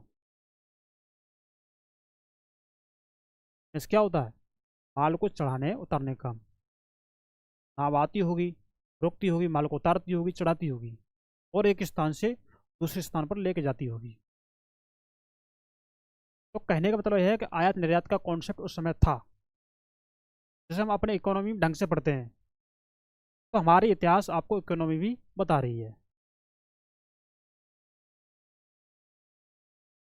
आप देखेंगे आगे यहाँ पर एक इमारत मिली है जहाँ संभवतः मनके बनाने का काम होता था। एक इमारत बनी है, मिली है, जो बनी इमारत है वहाँ पर जो मनके बनाने का काम होता था वो आपको बताया गया यहाँ पे। आप देखेंगे पत्थर के टुकड़े, अधबड़े मनके, मनके बनाने वाले उपकरण और तैयार मनके भी यहाँ मिले हैं। तो कोई ना कोई एक उद्योग स्तर रहा होगा, है ना। अब देखें मुद्रा या मोहर और मुद्राकरण या मोहरबंदी क्या है। मोहरों का प्रयोग सामान से भरे उन डिब्बों या थैलों को चिन्हित करने के लिए किया जाता होगा जिन्हें एक जगह से दूसरी जगह भेजा जाता था। थैलों थैले को बंद करने के बाद उसके मुहाने पर गीली मिट्टी पोत कर उन पर मोहर लगाई जाती थी। नहीं? थैले को बंद किया, उसके मुंह पर गीली मिट्टी का लेप कर दिया और उसके ऊपर मोहर लगा दी। अगर उसके साथ कोई छेड़खाड़ी करेगा तो मोहर टूटी मिलेगी उनको। तो उससे यह ज्ञात होता था कि जो सामान, जो माल हमारे पास आया है उसके साथ किसी अन्य व्यक्ति ने कोई छेड़खानी तो नहीं की, कोई धोखाधड़ी तो नहीं की। ये इस बात का कॉन्सेप्ट यहाँ दिया गया। ठीक है, तो ये मोहर है, देख लीजिए आप लोग। आज भी मोहर का प्रयोग होता है। पता लगाओ कि मोहरों का प्रयोग किस लिए किया जाता है ना। आज होता है कि नहीं होता, सामान को कहीं दूसरी जगह भेजते हैं तो मोहर लगा देते हैं। अगर सामान खोलेंगे तो वो मोहर टूट जाएगी तो पता चल जाएगा ना, हाँ किसी ने छेड़खानी की है, आज के तौर पर। हाँ, देख सकते हैं। सभ्यता के अंत का रहस्य इसमें देखेंगे। लगभग 3900 साल पहले एक बड़ा बदलाव देखने को मिलता है। अचानक लोगों ने इन नगरों को छोड़ दिया। क्यों छोड़ दिया, देखते हैं। लेखन, मोहर और बाटों का प्रयोग बंद हो गया। दूर दूर से कच्चे माल का आयात काफी कम हो गया। मोहनजोदड़ो में सड़कों पर कचरे के ढेर बनने लगे, तो लोगों ने रहना ही बंद कर दिया। तो फिर क्या होता आगे, जल निकास प्रणाली नष्ट हो गई और सड़कों पर ही झुग्गी नुमा घर बनाने जाने लगे। क्या हो सकता है, ये सब क्यों हुआ, कुछ पता नहीं। लेकिन कुछ विद्वानों का कहना है कि नदियां सूख गई थी, कुछ विद्वान मानते हैं। अन्य का कहना है कि जंगलों का विनाश हो गया था और इसका कारण यह भी हो सकता है कि ईंटें पकाने के लिए ईंधन की जरूरत पड़ती थी। इसके अलावा मवेशियों के बड़े बड़े झुंडों से चारागाह और घास वाले मैदान समाप्त हो गए होंगे। देख लीजिए, कुछ इलाकों में बाढ़ आ गई, लेकिन इन कारणों से ये स्पष्ट नहीं हो पाता कि सभी नगरों का अंत कैसे हो गया। इससे स्पष्ट नहीं हो पा रहा।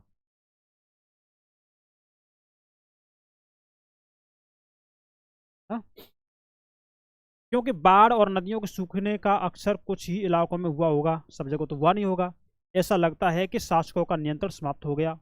जो भी हुआ हो, परिवर्तन का असर बिल्कुल साफ दिखाई देता है। आधुनिक पाकिस्तान के सिंध और पंजाब की बस्तियां उजड़ गई थीं। कई लोग पूर्व तथा दक्षिण के इलाकों में नई और छोटी बस्तियों में जाकर बस गए। इसके लगभग 1400 साल बाद नए नगरों का विकास हुआ। 1400 साल बाद नए नगरों का विकास हुआ। इनके बारे में तुम अध्याय 6 और 9 में पढ़ोगे और डिटेल से, है ना। तो जहाँ जितना बताया गया आप उतना समझेंगे तो ज़्यादा समझ में आएगा। डिटेल में पढ़ेंगे तो अध्याय 9 और 6 में पढ़ेंगे। अन्यंत्र में आप देखेंगे, हमने इससे पहले भी आपसे कहा कि आप अपने पास एक एटलस रखिए मानचित्र देखने के लिए, और जो आपको एनसीईआरटी बताए आप उसको ढूंढिए। तो आपको इन चीज़ों पर बार बार काम जब करोगे ना, तो ये चीज़ आपको बार बार एग्जाम के टाइम पे देखने में घबराहट नहीं होगी, आपको हड़बड़ाहट नहीं होगी। आप इन चीज़ों को आसानी से रिकॉल कर सकते हैं उस समय। आप एक एटलस लीजिए, उसमें मिस्र को आप ढूंढेंगे तो नील नदी के आसपास वाले इलाकों को छोड़कर मिस्र का अधिकांश भाग रेगिस्तान है। कैसा है, रेगिस्तान। लगभग 5000 साल पहले मिस्र में शासन करने वाले राजाओं ने सोना, चांदी हाथी दांत, लकड़ी और हीरे जवाहरात लाने के लिए अपनी सेना दूर दूर तक भेजी। देख लीजिए, इन्होंने बड़े बड़े मकबरे बनाए जिन्हें पिरामिड के नाम से जाना जाता है। देख लीजिए, ये रे मकबरे हैं इनके, ये जो पिरामिड की तरह दिखाई दे रहे हैं।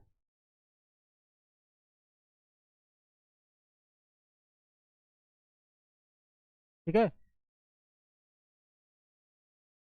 राजाओं के मरने पर उनके शवों को इन्हीं पिरामिडों में दफना कर सुरक्षित रखा जाता था। राजा के शवों को, इन शवों को मम्मी कहा जाता है। उनके शवों के साथ और भी अनेक चीजें दफनाई जाती थी। इनमें खाद्यान्न, पेय वस्त्र, गहने, बर्तन, वाद्य यंत्र, हथियार और जानवर शामिल हैं। अब देख लीजिए, कभी कभी सब के साथ उनके सेवक और सेविकाओं को भी दफना दिया जाता था। देख लीजिए, ये भी होता था उस समय। दुनिया के इतिहास में शवों को दफनाने की परंपरा को देखते हुए मिस्र में सबसे ज्यादा धन दौलत खर्च किया जाता था। वहां पर मिस्र में शवों को दफनाने के लिए ज्यादा धन दौलत ज्यादा खर्च होती थी, वो जगह को होती मिस्र थी।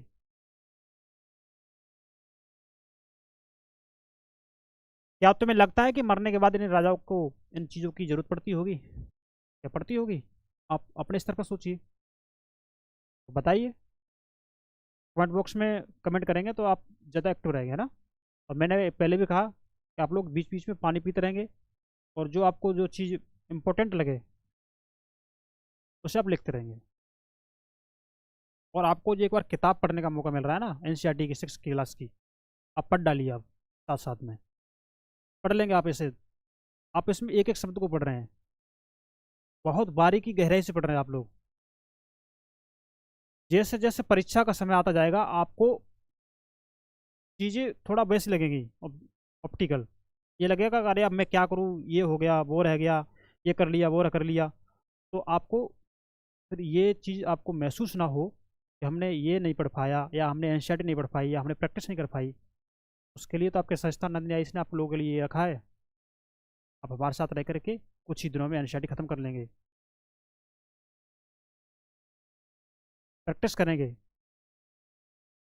25 मई 2025 में जो एग्ज़ाम होगी आप लोगों की, उनमें जो क्वेश्चन आएंगे आप देख लेना, अधिकांश क्वेश्चन आपके यहीं से मिलेंगे। पढ़ते रहो, क्या पढ़ रहे हो, पढ़ते रहो, यूपीएससी है। तो जो नहीं पढ़ना चाहिए वो नहीं पढ़ना चाहिए, जो पढ़ना चाहिए वो हम पढ़ा रहे हैं।